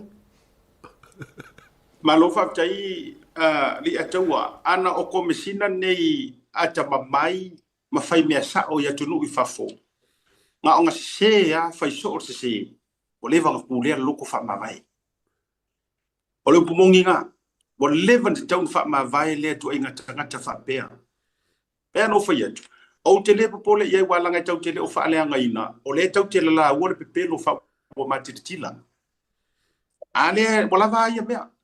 O I fo ile tatou te ilo ai sa mo lo fa fo mo. E mantua le kea le tangata. E mea ia e pisa tua ile tunu. E mantua le popole o sila fo ila. O I fo ile ala inga le mingoi kanga kale. E loke le kangi le nga vaku la au le male toa mamati mai vasa. E fa sanga I kala kula epa.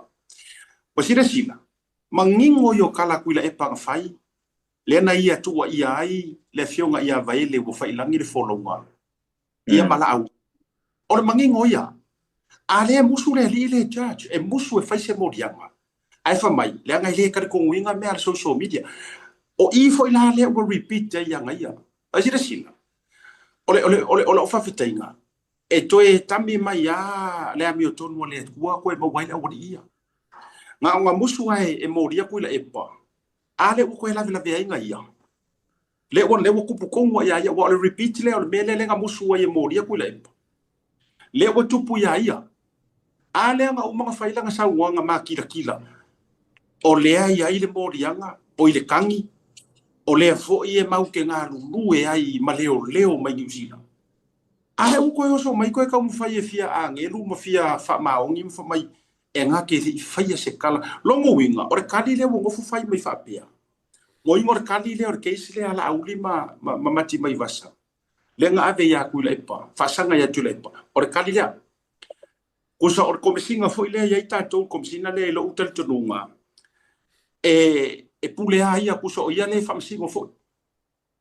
O I wata tau ai, ona malo lo le to inga tangata. Wata tau wana step down.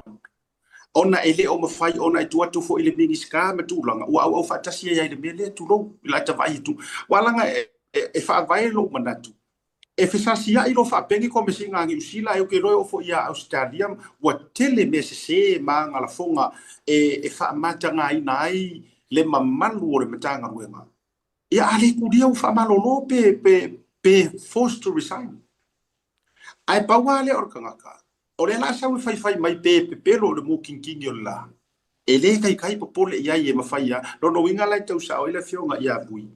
E se la le pangi ka le alongo winga. E sa o ila ka la ie lau mangu ia Samuelu.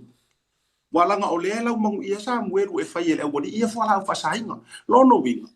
Ao mai ala e pe over mai mala tau tala noa. Ia lono winga mele le fia ngai ma Samuel telo taimi. Ia o le la ua tātou wa whaafonga tu sa moa ma tātou wa koe evaku I runga le video lea. Ia e ua whaapea mai e leo ia. O inga aruaru ke ua whaapea mai pe o le tala ale mai kai fui le loka le mōli e le whasiutinga o le fōmai. Le ua wha e lisina o le wha mai ia sia whikea o le iku. Ia e unga aruaru wha a lela e wa le wha mai ngā kere I whaia se kala ia o poko peke ua whaapea mai e leo ni ona fōringa ia na sau noa mai e whafua. Eo se po aile na whaata noina a lau fionga vui ma lea tau. Well, pea lewa ua atoa I tūlanga e pea ona iai. Le whao nau whaia tūla wamtalaka.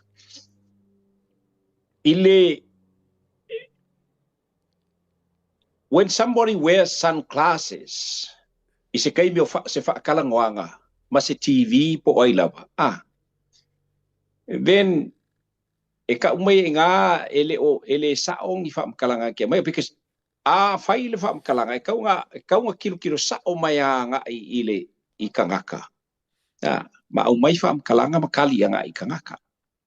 Inga ia whaingofie foi ao inkai me whaieng whawhingaunga e whaingofie foi kangaka foi e la kou ke readinga ia me mo le body language o ngā lako readinga ia ko ngā mea wapea e peia o ngā e saungoa sia kai kulanga lea o se langonga lea sining whangongoa wa le fisili le la kako fisili enge a whai o lea ua pepelo I kom singa o leo the question is how many other lies that he has told the nation about so many cases.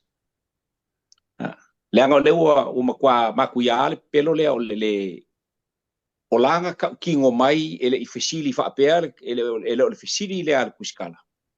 Ai ole winga fo ilele ua kau mawhai inga ia inga ia vali singaka e ka ua kuai o lako su enga o lo faia o lo a afiai male ko mai fafo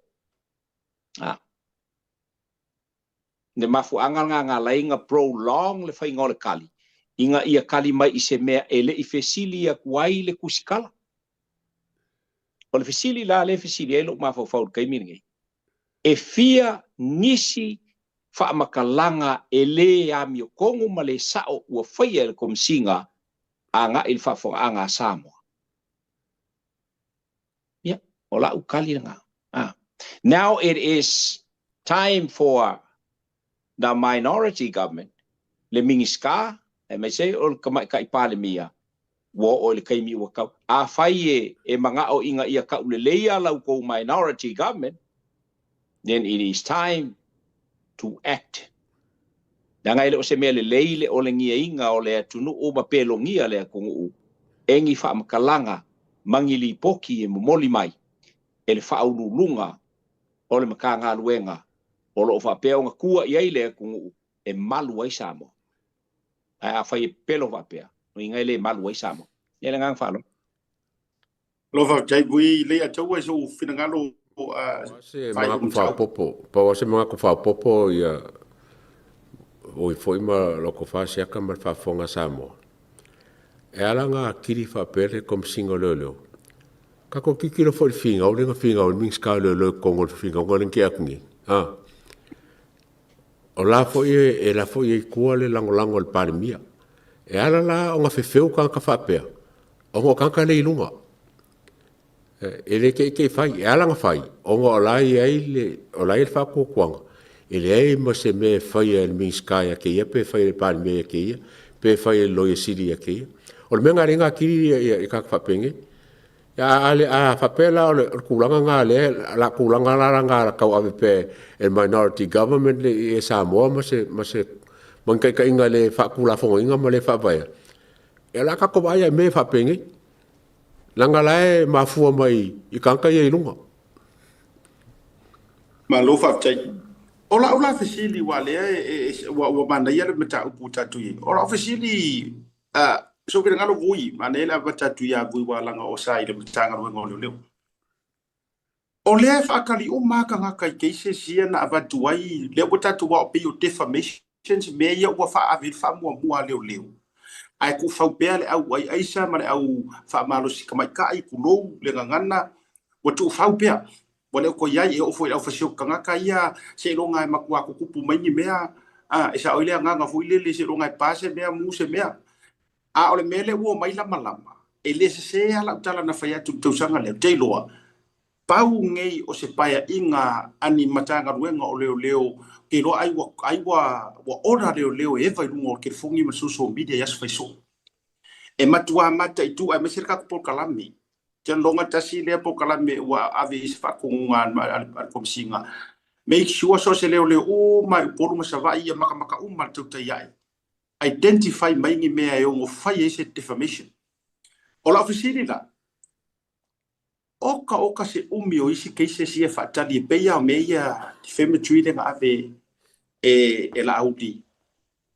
Mati mai vasa fa kau ya kule epa. A o lea fa ko aku kupu keise si. Le keiso skama o mau. O mai e runga le uso. Fa ko a fai tupu a tu lou le vai aso ngake. Ai avea avakua ioi tau fia process fai e tulanga fa pena le fo mo fa ku mai nga tau tai which is uma tatu tala noa ai se vai mo tatu proclam o le ka ki fa kar po fia o fai ai po ka ki le nga o fa fanga le singi ya pengia minga longa lua o fia o fai ai le ia nga fiona le nga fa moi o feo ye le udi inga le ai ma se o mai fai mengi fa makalanga a o sikusinga fo yo mai kongo Samoa le e ngus pepa le a leo wa si ku fai ngo yo ngus pepa leo o fea ngai mau cases ai pe yo le wo matua I va ve ale processinga ma fai nga le au vaenga a ngai i tangata o lea ku inga ku ngala tau ma fai atu tala winga I mea o la tau fai. O lea so fina ngaru, e se hau fai e whape, the treatment of media. What do you think? Ole, vaenga le pena wa siria siata ua matua ali mai ai I le paia so. O le matanga luenga ia la tu suenga. Wa paia sa. Wai ua fia ia case e tu inatu le va I la to o lo fa peona I ona I le fast. E mai se fo le fainga malo. E sa wale kali matanga te lango ina ia le afo le ia le fa tutu le tu sa mo tas. E sa wale kali ele lava mo mau. Ai so se case lava e avakuai se kangi se kangaka e yei so nga so kanga nga ile isi vai nga fa le chapipi. E mau kingoa. E maua moli mau.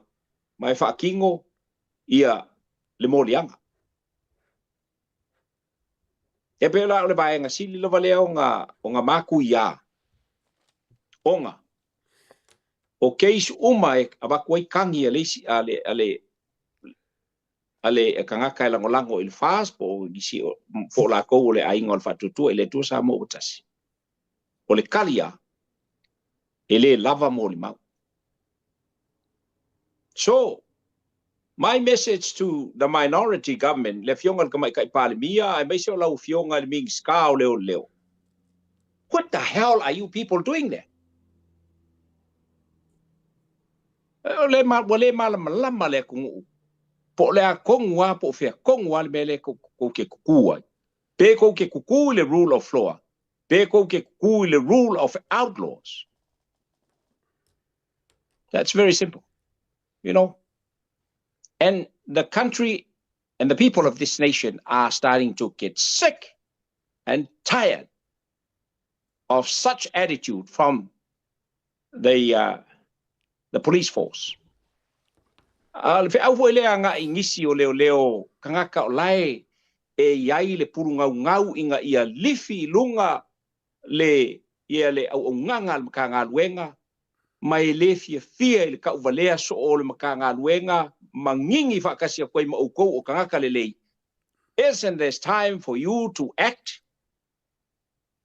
Isn't this time for you to stand up and say, Mr. Commissioner and the deputy commissioner, and those senior officers, wa kaimi wa le ma liai, lauko faki leo lo fai pea ile ku, pe a fai o ko uma ko ke fa maongi I lauko konga sa fai, a fai ele ai a sei si o ko e ma fai o kula ia e mo ngisi o li ofisa e fai o kula ia e ma ke e ku lo le fainga pi o le fa.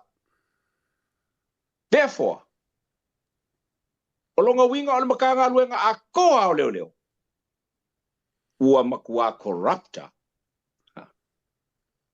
a kan kongo le ko kele ia o la ko o kama fa ngau o ka ko kungu o lai o lo o kau mafai inga ia fai le ami o kong I ku kongo le la ko o nganga male ko kua ile kungu e kusai o le la ko konga sa fai le nga fa lo asia kama ali alo fa aftai ali ata wo so fina ngalo ora o pole nga kele le mka o pule ka karonga ia siaka mal fa fonga ole am kwa fa kele ngai so kula fongo fa kele ngai le abuse fa kele ngai le corrupt I kongo mkanga ngai leo onga olai loa e la ko alfanga e mafai onga uia ku leo I fa masanginga me fa penga ai le ngaka forenga e fiu ka wole fio ka leo le fio mingska le fio parimia awa mo kwale lue lava ia la konge I ka opo e ba ko ngo su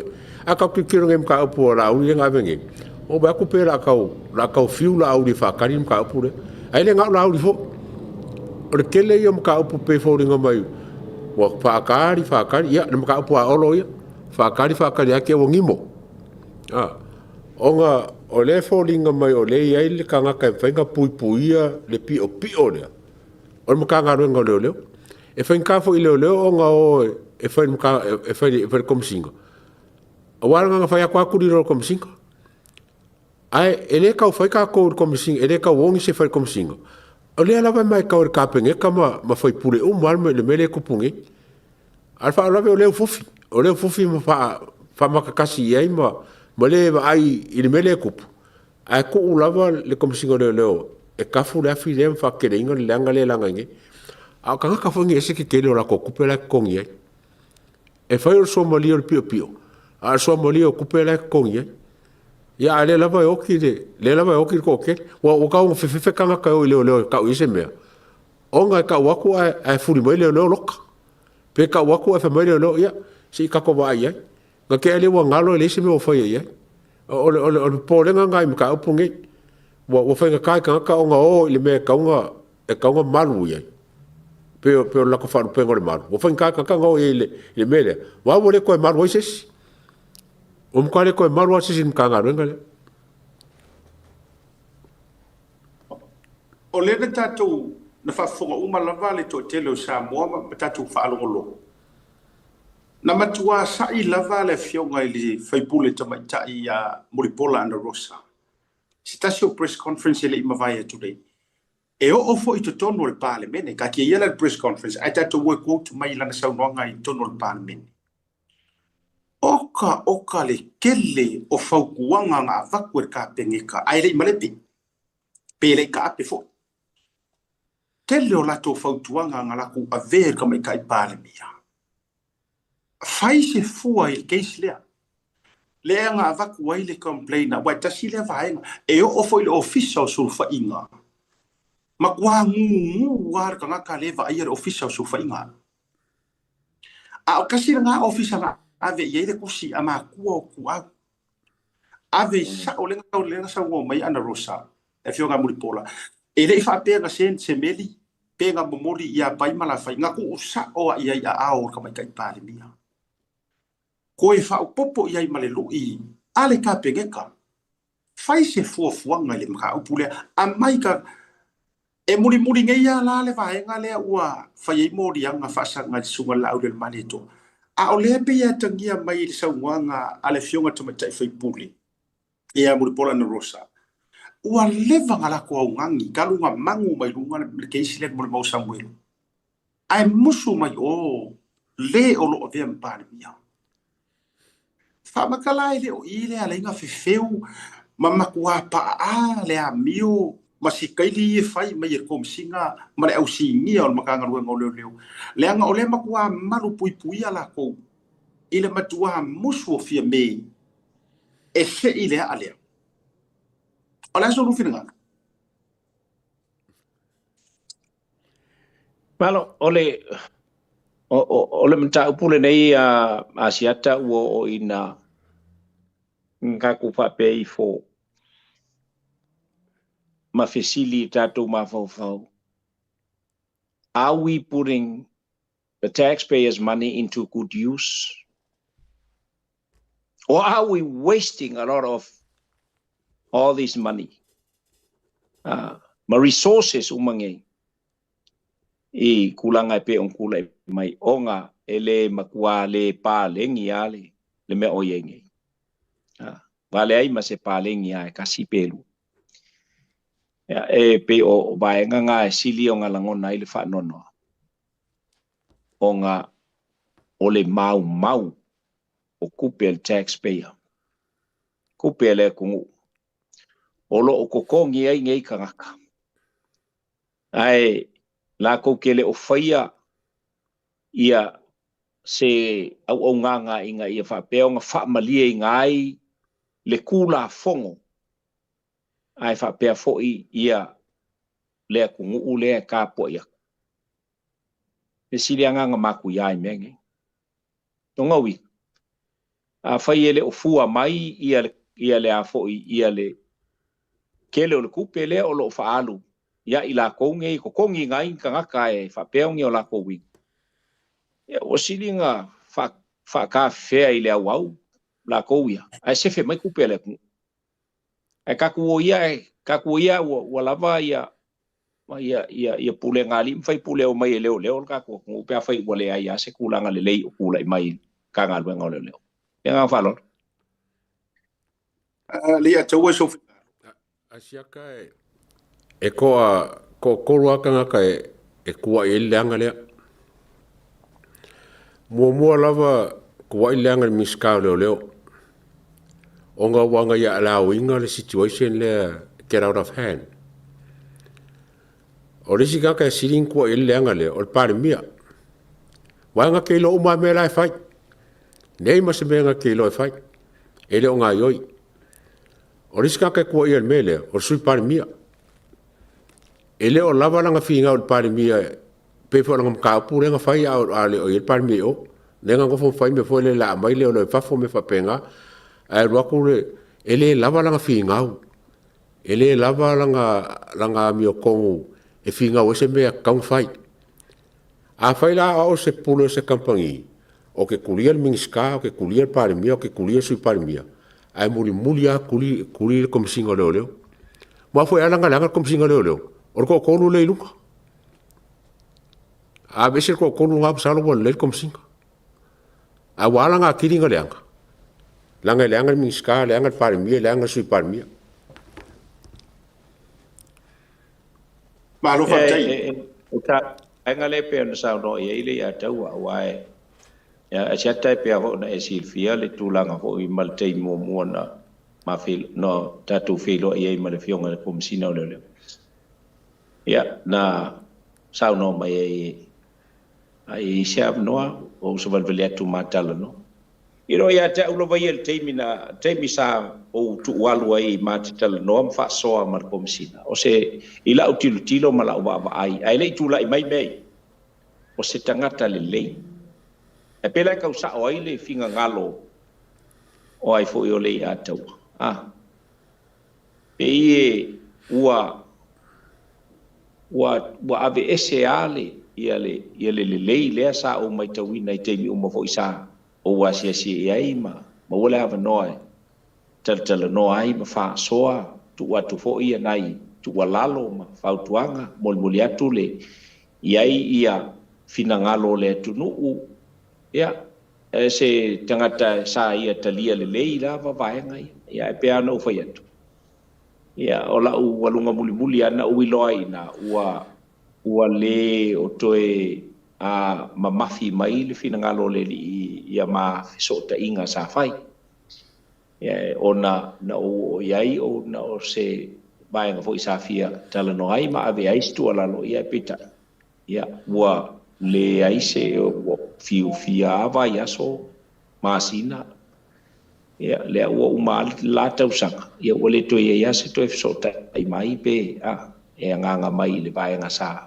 mo mi ai fo i pe ua ese mai la te mo mua i sangi mai ia te mi so stay me o te o tuai ia e vo inisio tamali o le tunu sa matu o ia matu fa so lava male fionga komsi ia ai le ua mai te watu ua esel tu langa pe ona ia on fa no anga lava lena ai o te langolongo ina fo i fina ngalo le ata wa ile vaenga le pe ona ia sa no ia o leo te vava ia tu le te leo tagata ia kumini mano amatano wa ia tu fo i mai le tai hao na lila.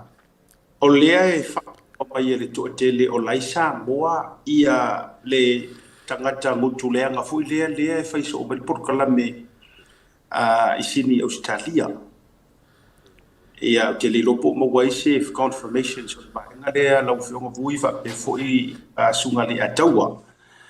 Le finge foi le e matua ioe e le lope i roa tau tala se upu le lei pe na o ina foi le lei o le lau te vavai to te le la tole meli mai o lai Samoa se tanto tuli mata ila I le tofo ina o le fai ami o tonu o fainga ana matanga ruenga o leo awai le te ma fai ona fia Luisa mo lo tutele ya Luisa mo pe afa mo ni ola Luisa mo wana matua I le ai ya so ar kaka le ka maku fai kala le nga ia fia me matua I fai a tangata le la foi lau fionga vui wa te tauna na yeso fina ngal fa dia foi mta pulea le anga o maka bu ko wale le fai ke sisingi ai a fai la o le wa Samoa o le aso longa ile ngeila avanoa o le ko so a tu sisi tu o le wala ku sa o e fo ku longa ola ma o fo atu na ia le anga ile ngaka nga o fai ngo kala nga ikanga o le malu a o matua umaka ngaka o fire maula le akamalianga ala so fi ngalo ye ile vai nga pe afa pe fa mo ni o le Samoa malo ha te a set a fai o lai fa ma ni o Samoa pa wale o la utala o le tu sa o ya mango malwasi fanua o lea ua loa ona tula I mai le wha ma sangi na o lo tau fioanga ona o lo tau ave ele tina lea le sua wha ainu u. Whamata le o le teimile nei ia o fo ina au mai upu e whaianga I le fioanga sa pali pe o ia e wha tonuina le fioanga.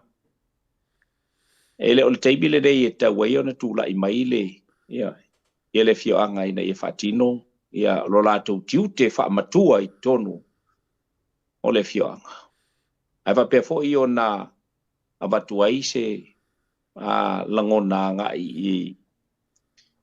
I le alfa ia tuato mtolova tuitolova me se fo san mulianga ia ile fo I tu ona ia ile po se lilo ele ngata o upu male lau vale le mafaufau sa faia ile afo ile sui o le itu malo ya o upu fo isa talafo anga ile alalfanga male fioanga ya o vaenga la pe ia tawia e avatua isa e fa mtalanga vo le fa muanga ile anga o lai o le sa tilo iai wa po yo anga masani ai mene o nu ma fio anga faie fa le tonu se nga yo inga se fu anga faie se tamfa na o se nu ma se fio anga ya tala vo le fai il te wai tonga Samoa o te wai tonga e tala I Samoa a fai la le moni o le wai Samoa ya vai nga mo mo la vale pe no ta we ya talwai o na lo na winga ele ia se tato se tangi o fa sanga nga I tangata le tonu tato tunu I Samoa ia lo na winga la ele mfai turn the blind eye well I shouldn't be saying it turn the blind eye ia ele se me popole fo ele o le ola to le nga ele o ia se a fo se tangi o fa sanga I tangata le wa I tulanga pe ona ia ele nga fa But tu vui ai se doali atwa. O makwa yu ma tangata tawaloa ma wulungo le tu na ai ia le lau vale o le maula lea. E o le au mamalu le malo. E o sino sili. Fai ngai nga taulangi matua I lalau ia le tangata le malalau ia le nei malena.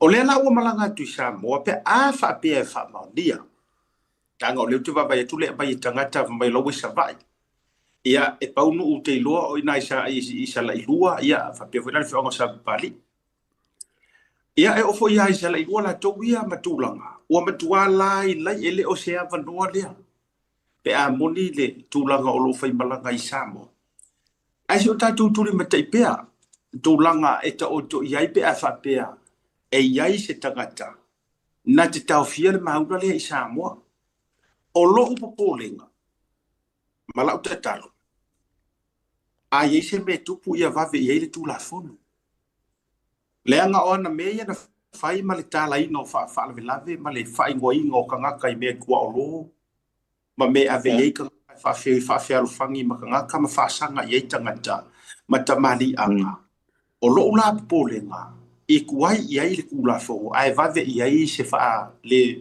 fai ia tu no balanga tante le uloa e peino foi atu o ule skanga ka makua I sau ia io ora o fionga vui le a tau tatu u ma na matua sau ia na matua itala tala le tu inga tangata le ola ula tatala ai ia se vai nga fu le te tau ona ave face ia o le tula fondo ai auange I mua face ia se kanga ka fu le o la matua ia waine tu waine sio vai nga le te tau fu ona tatu o via il tula fondo yo tatu dim ai ele ingi se la usa ia fai nga le ula le pe ole mea e foi ua I loa ua vale fonga vaa o la auli mafia mei.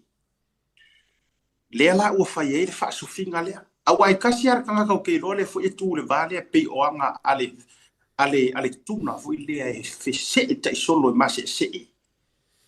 Na ole li upo foi lea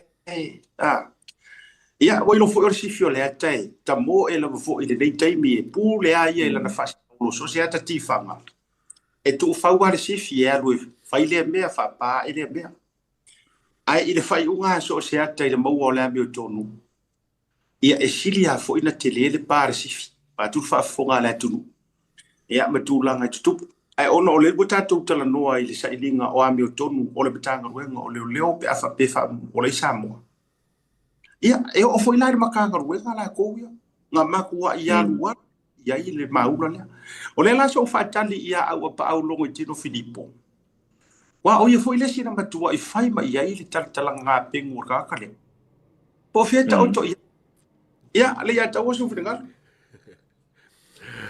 ole la venga al maka pu lenga sa ngoi vui wa e ka ngai ska ka ve se kangi ole maka nga ngolo ai le ko ve fo se kangi e pai am ka ngolo long activate le la ko foi kangi ala ko ia il maka pu fai ai ka si o ye se finga ngalo ka ko fast ya mo se foi le kai ole fast inga ia se kulanga ka nga inga ia mawa se mela le ka ngo ia le ba ko ka papegi wa wala ngei onga fai ngo finga malanga kyo o ko ka pe mo ko fa kasi ia ka fai an kala ma kuila epa ia makario kule epo o fa malunga le al po kalamba le mo limoki a fa pera o le o malanga ku ia o me o manga nga fa ia la la lole la la ba inga kule epa ia kule epa nga ke vai mo karo nga makanga nga le nga ke vai fie me malanga ba nga ke vai me umalava e ongo ma fa se me e fonga e ka ka ile ko ro manga ku samo fen ka fa e la ngala wo la lo pule nga kulep la ngala u te par mi tu le la ko par mi ku yo par mi fa o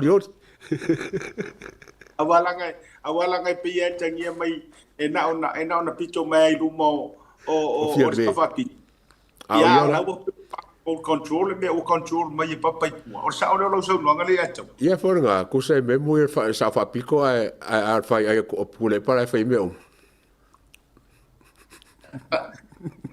tatu malo a foi mai ka ko wa ku kusi lena fai ele fast government o ile ku or better fast government wala ngai le o Saudi government of Samoa a kusi ole u fa sanga nga I kusi fo ia lena ave ele tangata po le boli mau ma ko e ka wai ile nga fa ko winga nga ia e se mai le laptop male telefoni I vavau ia male tele isi va nga ka ko kele ka winga re kusi o ka se rolo mo re fo ngia tatu wa fe ia pe afo I tatu malolo.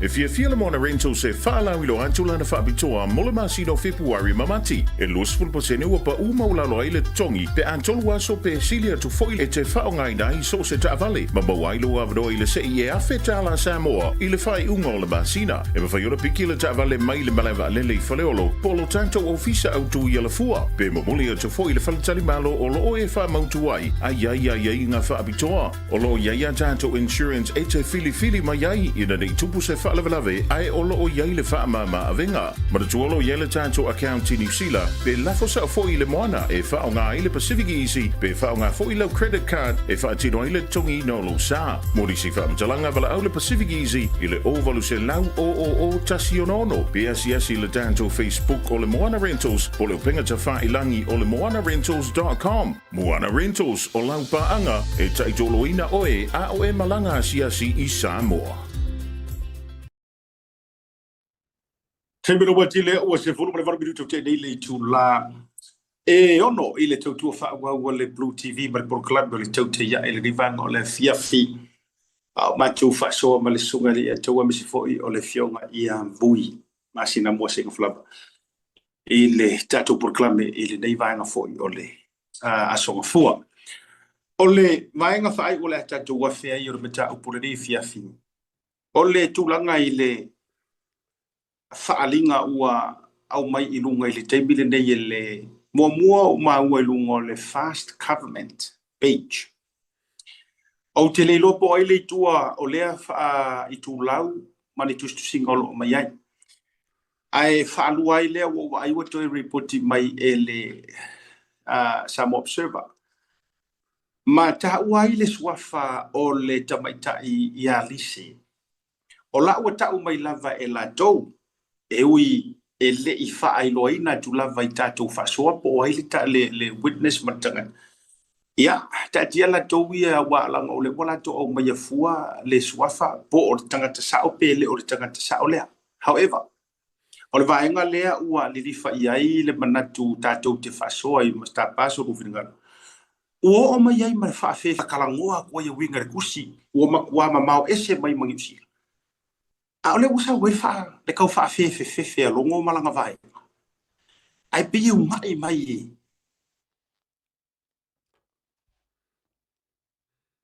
kla so bo fina ngalo la pa ta bai I ali ata wa me se fo isa tatu fa so ai tulanga ole le vai ngale ma tu si wala manuia asiaka ma le fa fonga ka ko pokara mringi kuas ole me mua ka unga sila fia le e kom singo lo ma le Fast Government mai la ko Samoa. E le se kura fa un silo o kako breakinga. Ka ke le breakinga se le ma se kura fa un silo o kako breakinga ka kom po kala marenga fai. In fact e ka ke le ka wangi ngoa. Saka ko kala ngoa ile ka ua kusi. Ese ka ua ka pule kusi. Leo amakanga ba ku pe la ka la pisi mai e ka ro nga leo. Mon ko foi e fa kusi. O kusi mo kusi ala solima, le solima lenga ave afirme, o kusi lenga kusi la sokolu o februari, lima o februari ma la sokolu o februari, ave afirme, ave el kopi le fungangele lo yesili, ma le kusi nga fai la sokolu o maki. Nga ave lo yesili, ave el kopi minska, ave el kopi komsingo leo, ma le kusi nga ave ile ao le malo. E ave ma kopi o kusi ia. Aka ko ki kilo asiaka ile muka ukia ole o whangange ole mori mau lea ma ua aru lavar kumu ole whainga malo.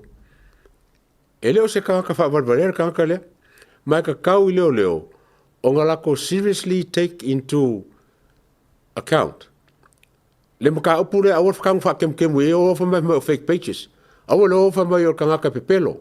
Ole a pepelo ole o ka ua yo kusinge langa ka ua foi mela ka o kusi o kusinge la ele fa ponga fa pe o lo yai evidence ile moli mau o menga sa ka ki lelo mo su e fieme mo su la ko ka ponga langa evidence ka ua kele la evidence ka ngo ele moli mau ke fongi o le tablet o le video o leo ke fongi mo text o le ala ka ngo meia o le si mea whange e ka ua kele kusia. O lo ka ue whapea.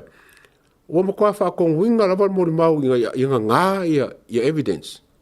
Deliberately conceal evidence. Ia ke aula ia. A ua kau ke ula i kusi em whapea o kusi ke au oso mai ilunga social media. In fact, ele out kusi ngai ilunga social media. O kere o kangaka ia wa i kusi ngai o kangaka longa foi o ka kai longa le sa wai kusia o ia ke aula ia ka fai singa e ka fai singa polenga o nga wa makanga la pisi me leo ia kusi a lai o ka wo yo nge kusi e pepe pelo pese e ka kau i leo o nga take seriously ia kusia langa e mafa yo mela kong mala foi la wo le la kom singo leo langa la foi lang kopi la yang kopi kusi umangi so skanga kala ba fai kau ia ela ngenga aka foi kau ngi i kero ka ka ko mengi fa mai o pelo ka ki foi ska aka mai la fa mai e pelo nga mea ela ka pelo langa li ba i kusi o le kai mila ba fai kau ka aka mai le kusi ngi e mo kwa suye ya lo ma fa ya pela lo nga ya mangaku wa mangaku fa mama wa mangaku mama ya mkanga nga leo ise mea e ka ua kele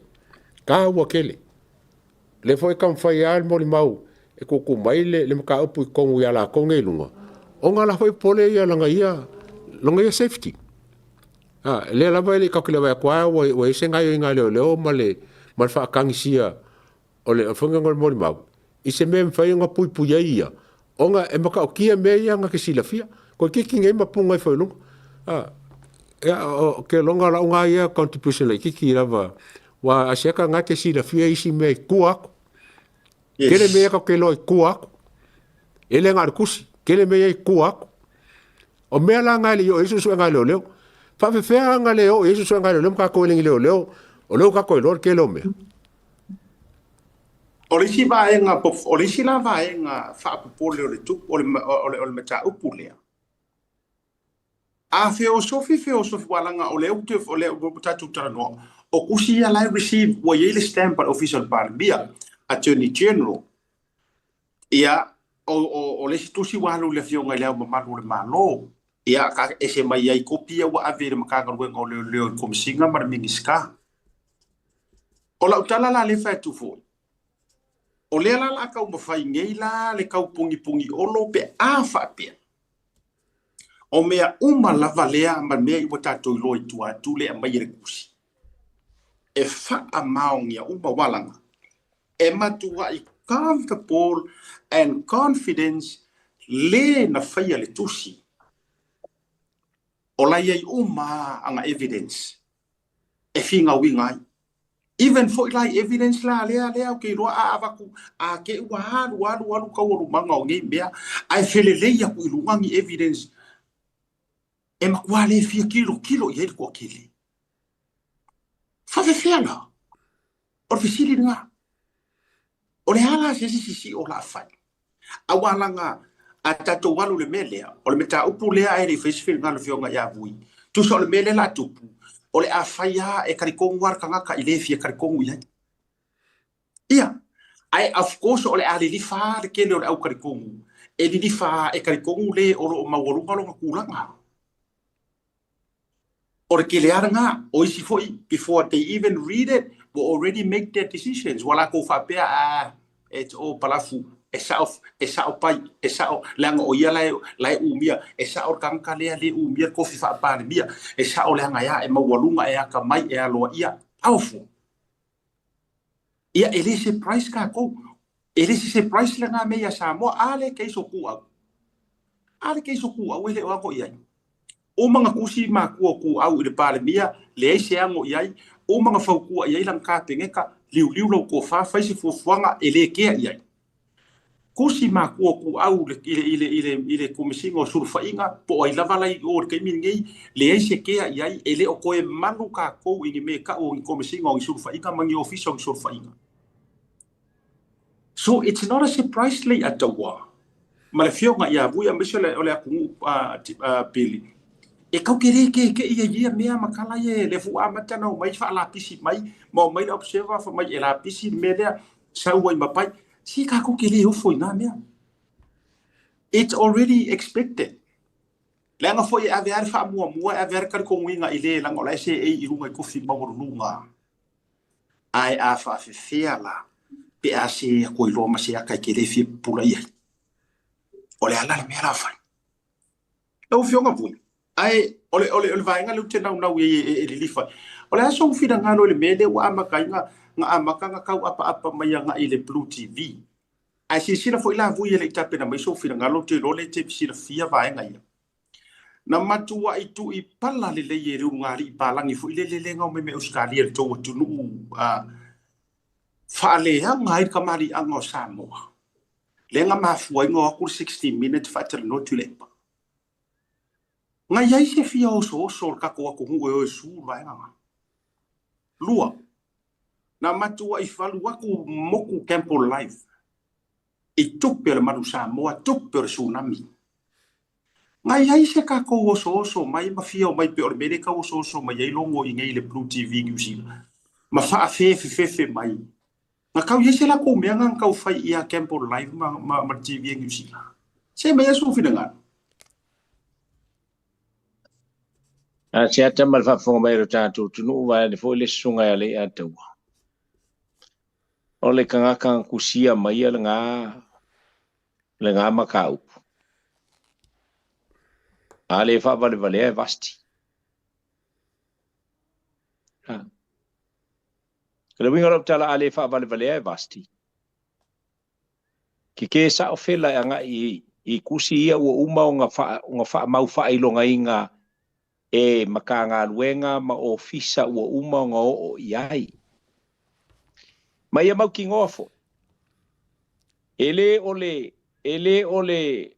au nga le Blue TV nga fuai le maka upu. Ole kiuke ole Blue TV male taute iae. Ole tala noaina mama moli I whafonga anga le atunu. Vaenga o lo ua whapea o na tapena ina e tangata. Matu ina atu a vatu whaatasi ai ma lātou seini. Ai whapea foi ia o lātou suafa. Ai maise ai o whaamau whaailonga ua umau na whaamau whaailonga ina. E ofisa ese. E pei o le ofisa o le tamaitai pāle mia. Ole ofisa ole lo ia sili o se ole malau sunga ile komsina ole leo ai fa pe fo ile au malu ole malo Samoa. So who are you trying to fool, you idiot? Ta umai I soli a faiala o moni le mal fa maoni o tangata le o lo tusia ia le page le ale fast government then wo o kaimi wo kawe nga surrender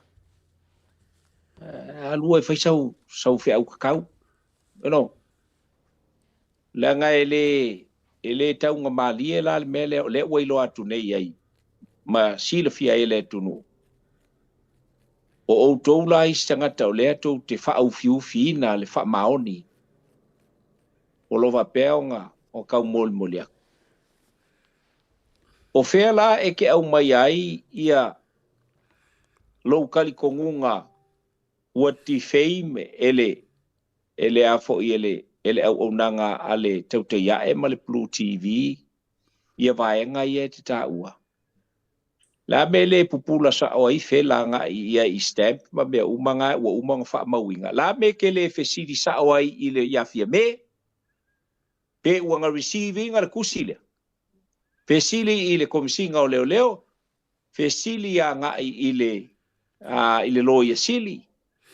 Ma fesili ile ole malo pe uanga receiving ia se me fa pe. In fact ua kakau nga makual kaiminge ua makual le ngofo le lei ile su eina matala no ina e afua mai ia ise balilenga mai le au malo samanai le tamaitai pale mia ia ina ia avatus fam talanga tonu male atotoa ona vaenga ia ua tu ua iai le na fionga I tulanga vaenga whapena. Le anga iai le malusi anga le kamalo e wha malo loa istanga tai vaenga whapena. ai koe saula malo fa valvalea ke sau au mai se kuskusinga fa pe o ela lis kanga ka foi nga step down ele ongi mea fake me yang ava nga wo kilo ye le nga la ye kong la ye sa wale ngor kanga moli mau. And don't forget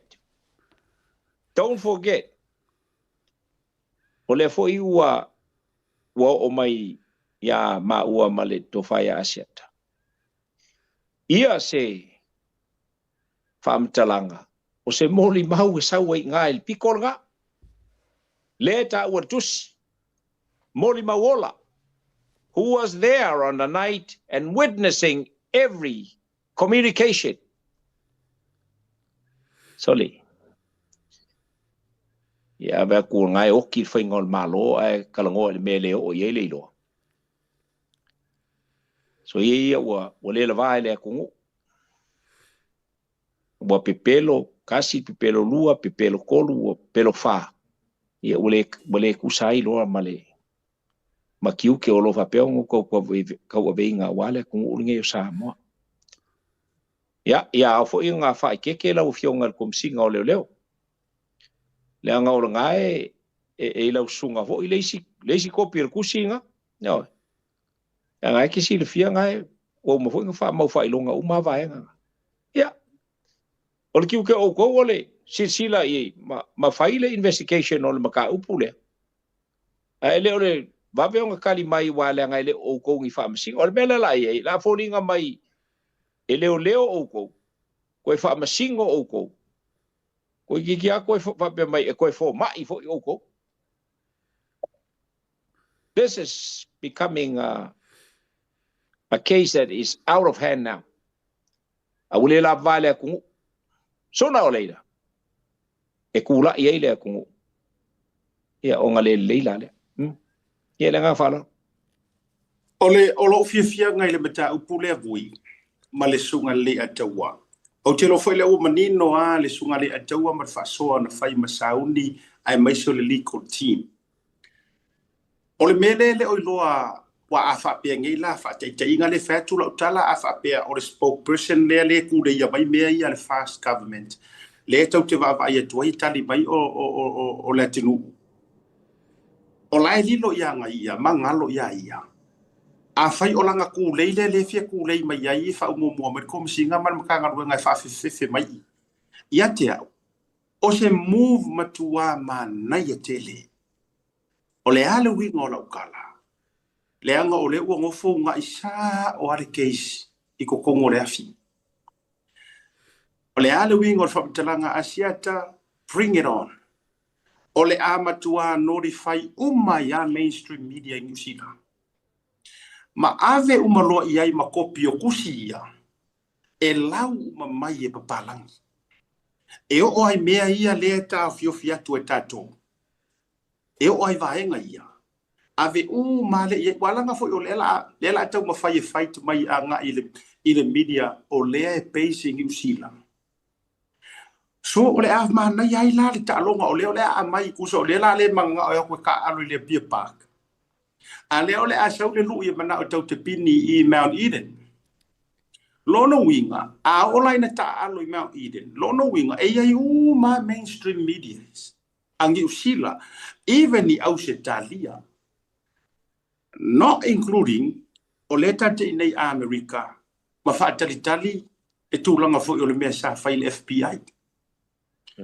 So I guess la ola ngalo ia ke ia e ngake le oiloa ola fa pe ola ngake kule ia mai ka fa fe mai ai ngalo ai ole wo kule sa o ai me ka ai fala awa po le ama le atu o patatu o meni it's going to be an international news regardless it's going to be shared ma inka lesi uma ai mainstream media outlets leanga o kangaka le sa u fa makalanga kusi it's none other or kangaka lai the most powerful person iko kongo le ku Samoa ma ole a matua nginga fui le ngu official ole lo yesili O le amatua nginga fo ili.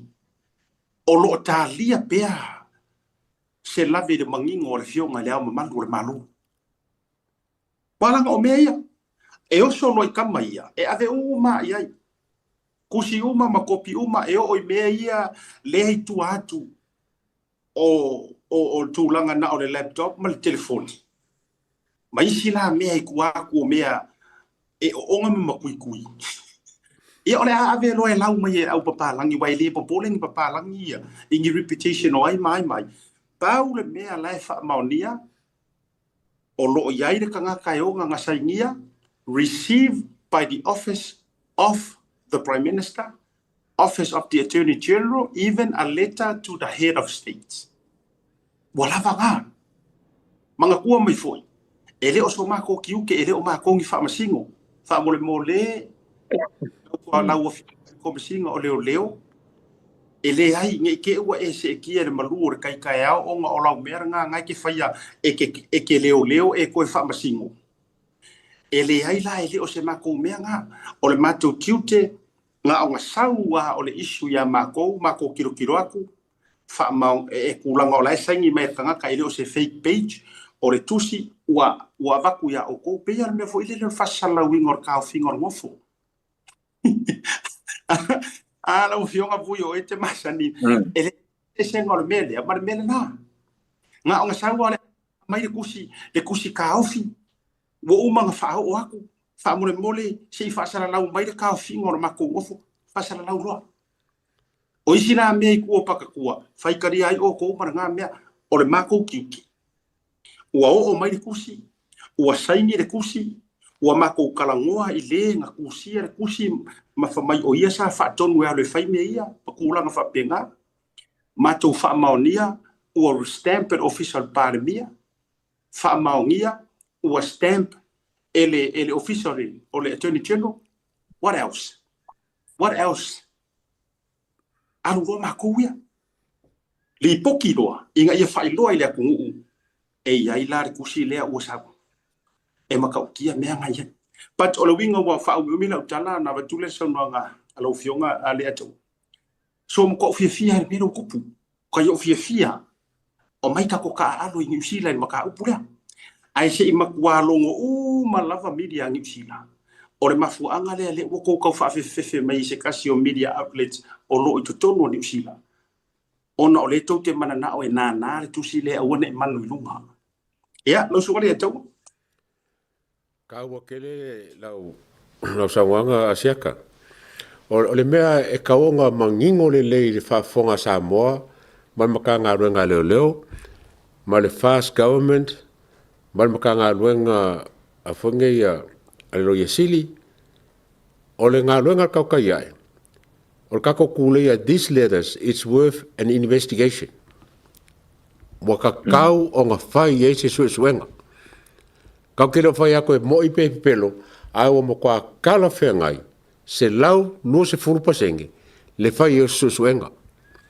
O le waenga rongo ka fifa alonga kua whai se press conference leon ka upulenga mai l'observer.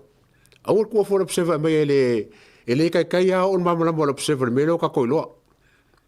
Ma ngai ia sa o komisinga leo. Whai mai sanga press conference.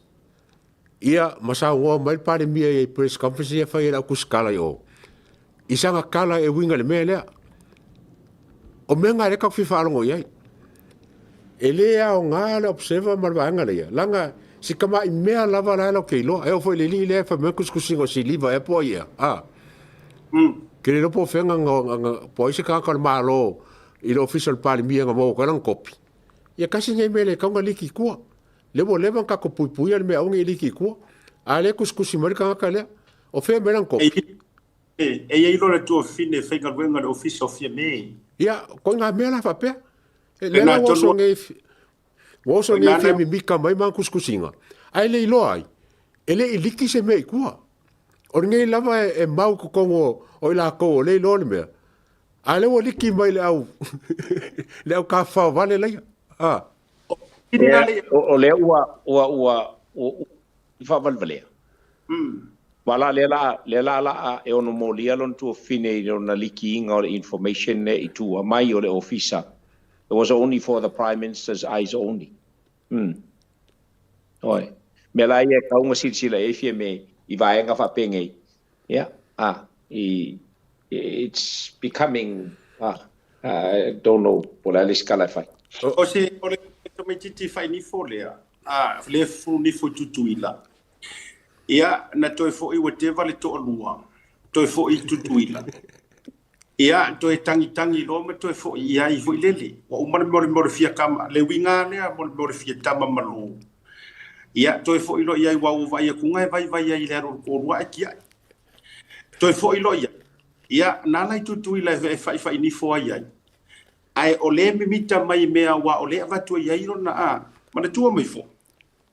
Ele ngata ilea.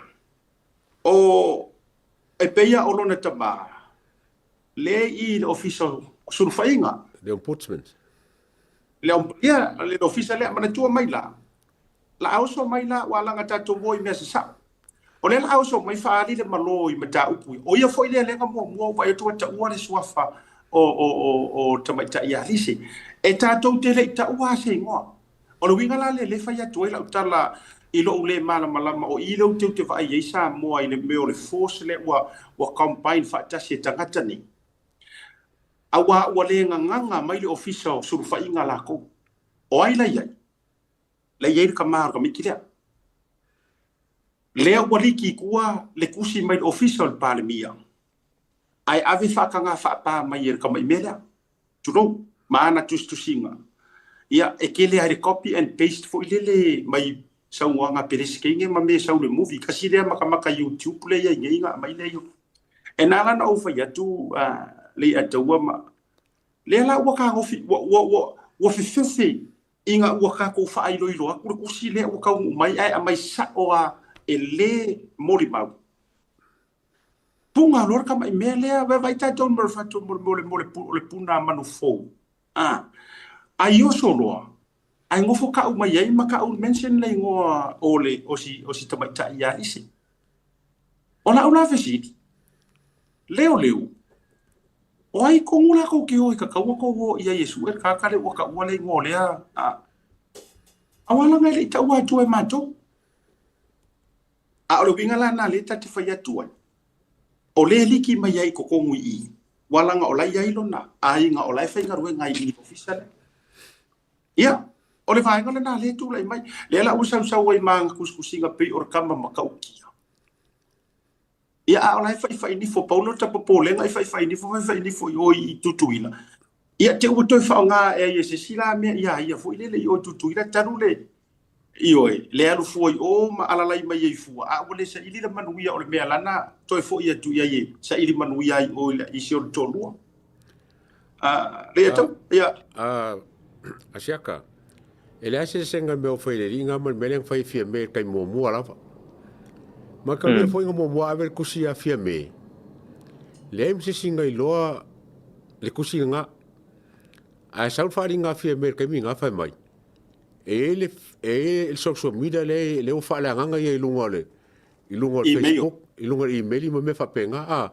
ku sa manga ko fia me o le me le wo out ka o Marcus awa ai mulmuliangi ele ai ma se me nga out o kusi ai nga ave fa pikola ba nga ia isanga fufuanga au mapunga mai fu me pe foi la mapunga le li leng sangi ai wa kikiro kopi alu foi me ngam ka mal manga ai ko kele si wailo e o mar ke minge la ki pa ko se funungi si wo o lo e kusi ako ko kusi nge pa mai ka wo o me la nga le ka wanga stamp le funga le mau ka ko ya ka ke le o fa le nga se mele ka ke o esa ili le ami o kongu o fam kalanga nge inga ia vai ese su nga leo se su nga auli ili leo wa lo ke va ile ka kaya ke ili se me yo mapunga nge nga paule me masalo ko kiki ku ese su alise ko kiki mapunga ese su alise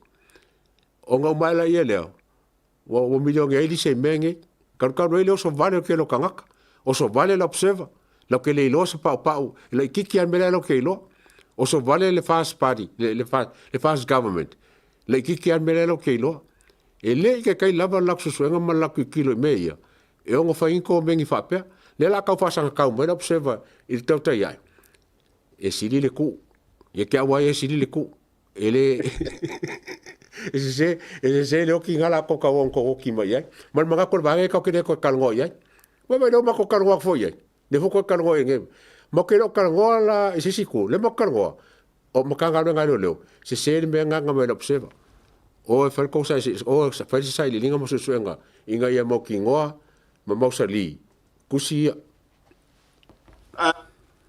ua le tasi ai I tustusinga a le tamaitai lea sai le loa pei. Leu te vaavai e tuai Marietta. Ua le tasi ai I tustusinga tau whale. Kusa o le si lea le ua sau.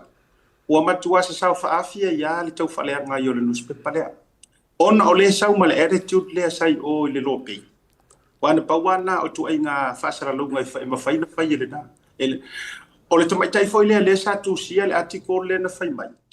Ua whaako e se aku ia le se foi le company New Zealand. E kusa ai ma le mele sa roi whaualo le kongia le. Tamaitai tonu. O ia tonu ale le sa whai kuskusinga wha mai. Ma ua wha malolo ai mani teine sa moa kamai kai sa moa. Ale ka hau le ia ka hau I le operation manager. Ka fisili ai po ai wo kukudi le mangisi nga kukudi ele ai fo isi apologies ele kasi ai la I kuskusi nga pepelo ala kikira io ai o le me pito ile ngai ele halu I press conference e fai uta male sunga le te fono la au le mali toa e ka ke vai kwa e alua ia le tamaitai fo ile le o Serafina pawa ka lu ke vai ia do observe nga ai la fila le ia le tangata le kamaikai le ma fai ana tustusinga pelo ia le foi la no fasa o mo ai fasa sanga mai anga I e fia ke le wa foi la ngai pe no fai atu ele ma fai ale lo to tinga o si vai ngalea io ele o ma fai ana ave si ale lo to tinga ana I ia ile to mo fai nga fo ia le tatu program which is o tele o por tele ia wa mai mo fo ten ai I me fa tu sitala ele o le taimi mua ile o kusi e kanga lea ngi kuskusinga faku fa pegi ia ma vai ai ona o lo la tau langona ma kua I ka ko fai ar fa pu sala lau o meu kala mo I pele mo I ele se fe ka ko langa o ka ko kamos tuile le ai kua o mo kanga ngo leo so let's enjoy while we can per kala kusi go le ki sira fiali atawa eat drink and be merry. For tomorrow we die. Ya la ofio fui. Ya tono na wa tole le ya le tulanga pe on tatu fa soai ole kele fo ka ku kalango ye vaenga le nei pe ole aka wa ngai ka. Mala ko me lo fai ai ole vaenga tauna on titilo ia fai wo ola ia fa fikai le tau te ia ma le Blue TV o mo fai ona la tu ina tu ilunga se vaenga e fa fai ngofia ia la tu susue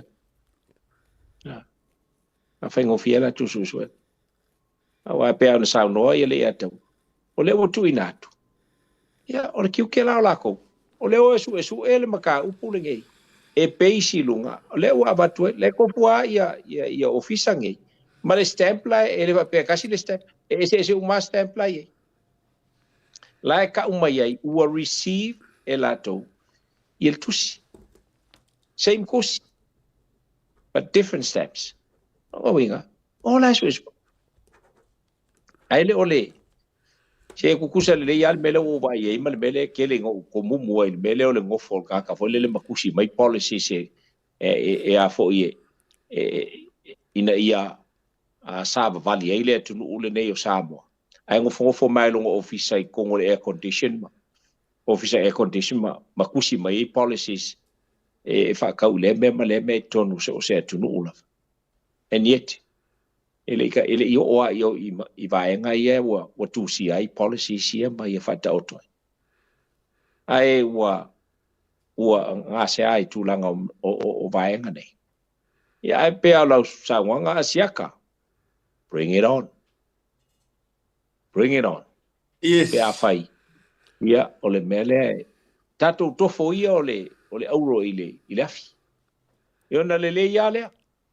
Awa e kofo i lau whangua o New Zealand. Ele kofo i lau whangua o Samoa. Langa o le maka upu le ngei, o le anga whaalau i loa, ma au mai a ngā i lau kou au nanga. O lo le steleina i tono Australia. A fio mai la whaisela ko case. E o mai la ngai Australia whaila, o i New Zealand whaila ko case. E le ngā whalo. Ia, le nā tonu wa, o le taimi o whita. Ai, ia, sa no mai. Okay, ka kongo ma sanga fole ku sa o lava I ka ia a fia mka upu lea. Angan kanka popoko. E wala au mai a oe ke ara koe kisosoangi le investigating le susu ingon mele. Inga ia whai ngō fie o ngā maua se kongu. Pe sao pe le sao. Ai wa manga o mia se kisosoangi. Le mele ingo ka mi milo mo I kua isi mea. Ai le se ilin mea wako le kisosoangi. Awala kore mwhai se mea. Wala au mai a oe. Ngai kele le information ngai a oe. E la koe baku sosoangi la ku susuenga le fai. Ai lo leo ka mi milo mai kuamfa mai fake. Ki ka mi mai kuamfa mai le sao. Ka mi milo mai kuamfa mai pelo. E la mi pelo fa fea. Ya kasi ngem ka upu a whaalua iam ka upu a sia ka ungi malolo. Se I maua lawa kakanga. Ia I la ko a fia le oki o whangar professor lea. Ia man ka upu lea ko au. Ia mo nuanga ia mea ngai e ka unki au whaalei. Sosoangi a Samoa. Pea mga mia lau sosoangi. O rin whamau ni lau sau noga le ataua. O le tātou ngā ruenga whaatusi tala. Ia ese umaa kusikala. Ioi. Ese umaa. E ile kusikala fo ile ngā o le ngofo lunga social media le so atoa. E le tau mawhai e solo tu pasavali ma tūblanga whapena. Mawhai sa I linga. E peo na te whai atu. O le whainga kā I o le mea lea le suenga o le ioe mare lea ai. Le anga o ka ngaka e ngu mela kasi ia lea e masalo mia mai ai le kaimi o le mori mau Samuel. O ka ngaka ngei lea sao whawhai ai. This is why le kaurunganga o le proklame lefi a Samoa. E mo o mia lo kaku ka ngofi ave ko kongu se kaku pale mia. E ngā ke fulua le su enga o maka ukuia. Ioi. A whai o ngai ke ngofo ma e whawhiwhi ngā wailo ma whauwhau. Po whio ka o koe sao. Po o mātou le whaolo a taua. Po o le whaolo a kaua. Po o wau le se. Po o le se. The best way kau ke whai ai le mea lea. E le kakau e le maua I le paia I ngā. E le maua se paia I ngā fia me. E le maua se paia I ngā. A kui leipa. Le anga o leo kou si la fia le leia. E le o manga o se fia me. E su e se wha maongi. Ongi meia. E le o manga o ai. O ai le kangaka le manga o ai. E le o manga o fo ise la audi. E karikong waku a mea sa o ngaia. Kasi ale mea lai manga o ai le sunga le laudi le mali toa ma I la kou le fast. Le fast sao. E se ina vangara ukudi. Tasia, ia whaakanga o ngā avaku leo mai fafo. Simple as that. O le whisiri, ngā kupu mua ngā mea? Yes. Ngā kupu mua I le maliu fo I ngā kākawale I ngā ai se kasi o whaipuli. E le koe ngā male lainga. Mangisi a o cases. O laula le nā tala ma o lau mau lava lea o te nofo lava pea ma. E le suia. O lau mau lea. Unless e kauke avea I kukongu, se pāle mia, e aruaku ave langa wha mua. Ka kia ia ka mau ainga, sa moai, e ka ua. Ma o la utala fui lea, o re ka mau ainga o sa moa. Se o lea ai o au ma urima, e ma whai fo I o ngā ngale le yaku, ke o kouki siri fio kou, lea ngale le iei, ma wha mangu yanga ia wai kako ainga I fafo. A pauare me fai o kou Samoa, o re kou I oe, paloka se pale mia e alu e fufulu le corruption o ko se sila ku ya fiki o le mea ngā langa whai fiki e le i manga o rampuka e la koe koe kau whaingi ka mau ainga le anga or ka mau ainga it's already up there ai pauare mea nga fio o i rampuka i kukonga se i makua i se i umamalea a mea pio pio pani marama i mwhai alang what pui pui paulanga o le kakalo male au ngangi ia ka ku malava a ku ui fafo ma ko kongo so tato wa tunu ui Samoa e le manga ofia me nga o mi e faise a mi kongo. Yes, I can say that. Why? Because ole mori mau mai le vaenga ko akele o langa ka pengeka. Ua fiu e lui ma faukua iai. Faise fuafuanga i le keisa ku au e musu. O le fesiri la Samoa, o ai le fau fufi. O ai le fefe ai ia fia me e su ele a mio kongo. E musu e su ele a mio kongo. Lea ua o fo i lea mea lea e lau mangu ia mai ai le kusi lea mare mori mau. Ia ua ki li fefe ua i la ka komkau. Ko waku ia kui la epa ua mirikingo whakasi. E alo fo i kui la epa langa e iaila koa iainga ia wa umang karkalangoa. Yes. E iaila koa iainga. A ola utalala lea male au ngani. E wha leo kuai leo i lai to uma e tunu whafunei. A ka ko manga o inga ia kamau a inga maruaru luma Samoa. Ave mua re ka ko wha mua e ki lingi le corruption. Le ko kongo Samoa. O la ura ngā whaiunga. La fuatu le ia taua. Ia te lo fo i po le toi mafuta mai fo i po ua. Ia ai la fuatu. O le whaiunga ngā ra o la u whaasoa le nefi afi. O le e mo o mia ka ko ave ko kongo se pale mia ma se fai ngā maro e wakuloa prioritize le kili ngenga a koa o ila ko ro fai me pi o ko kongo fai ngā maro ya le ato le ngā kongo lava o e sa ngoa siaka ka sia ia mengero kupunga me ka ke vai ko e va venga suil fai ngā maro kula i mai le fast 20 mara ko lo i konga inga ia kako ba ia se suinga kele a me se leve se baanga le ia fa la vela kele ma fa ko vesi kongo kako fainga malo mal parme fa fkai o le wa mai ka waku le ile so wa ile fongo lenga fa ia le fongo fa ka usanga le HM ale fast o le fa mo ku wa ile le kulinga le kongo fo ile nga kuli mo ku sa ka usi me ku se le ku fa lu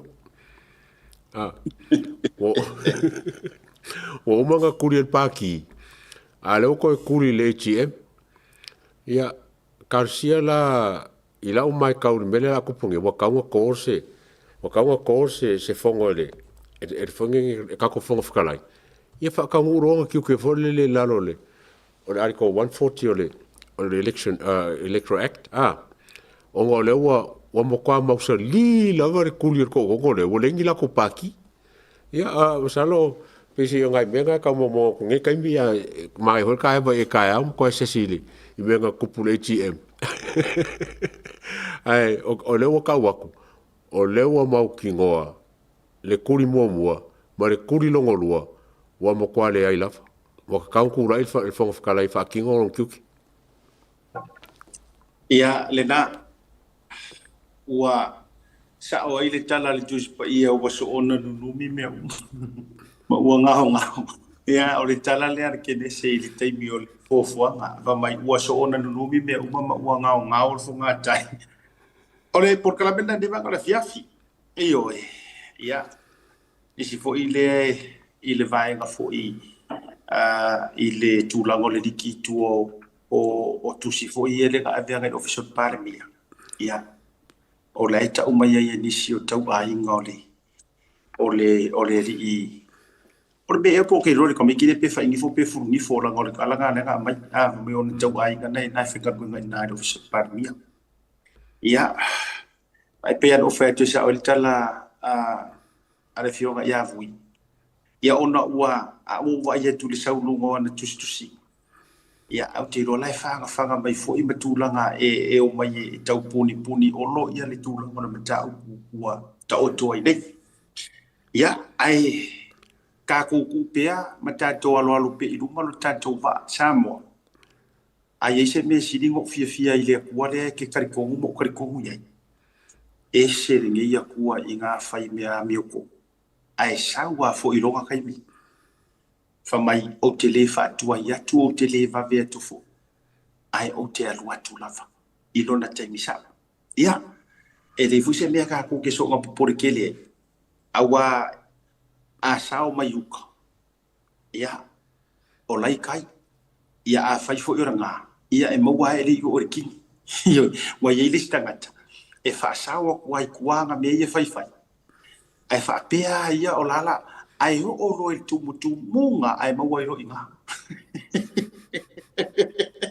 ali ako awa fa yo nei me ta te fa longo tu ia sa ia umangi kanga kai le sai ngingo fa mua e fea le me or fa mua e kai si kulo le kumalo sa ia le sai nginga le o ke fa ia ta alo lava awa ye le si kai me fa mai le atu le ai mai asiata on sai ele fa va ve maua inga I kua langa ele o maua runga ke le long kuranga rai ai ai se I fa ma kila le ua tau le tini ona fa ma lo le ina ma fa maua ina ia tau runga tau tai de vanga fiafi anga le mai le ia ma o fu so ma lo si lo suga le ataua ia talo fa atau nu wa ina pepa ar vaenga le mai Samoa ia ona lo tau fio fili le so tau no le ya tu ya tatu le fal tatu press conference I lu mo TV free mo TV 1 matato avelo ia ia au te lo mo me o to ya nga se ki mai ya le poi ole tu langa ma le poi men mali ya wala nga ole ua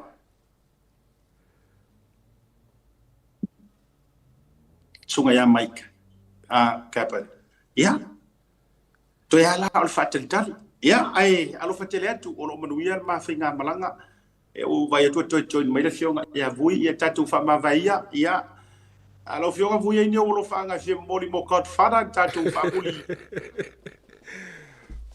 ele wala yo a vui lo fanga ko mo moli e le ka fa sa ia ga alo fa mai pea Oi, alo fa ku I ka ku sanga inga.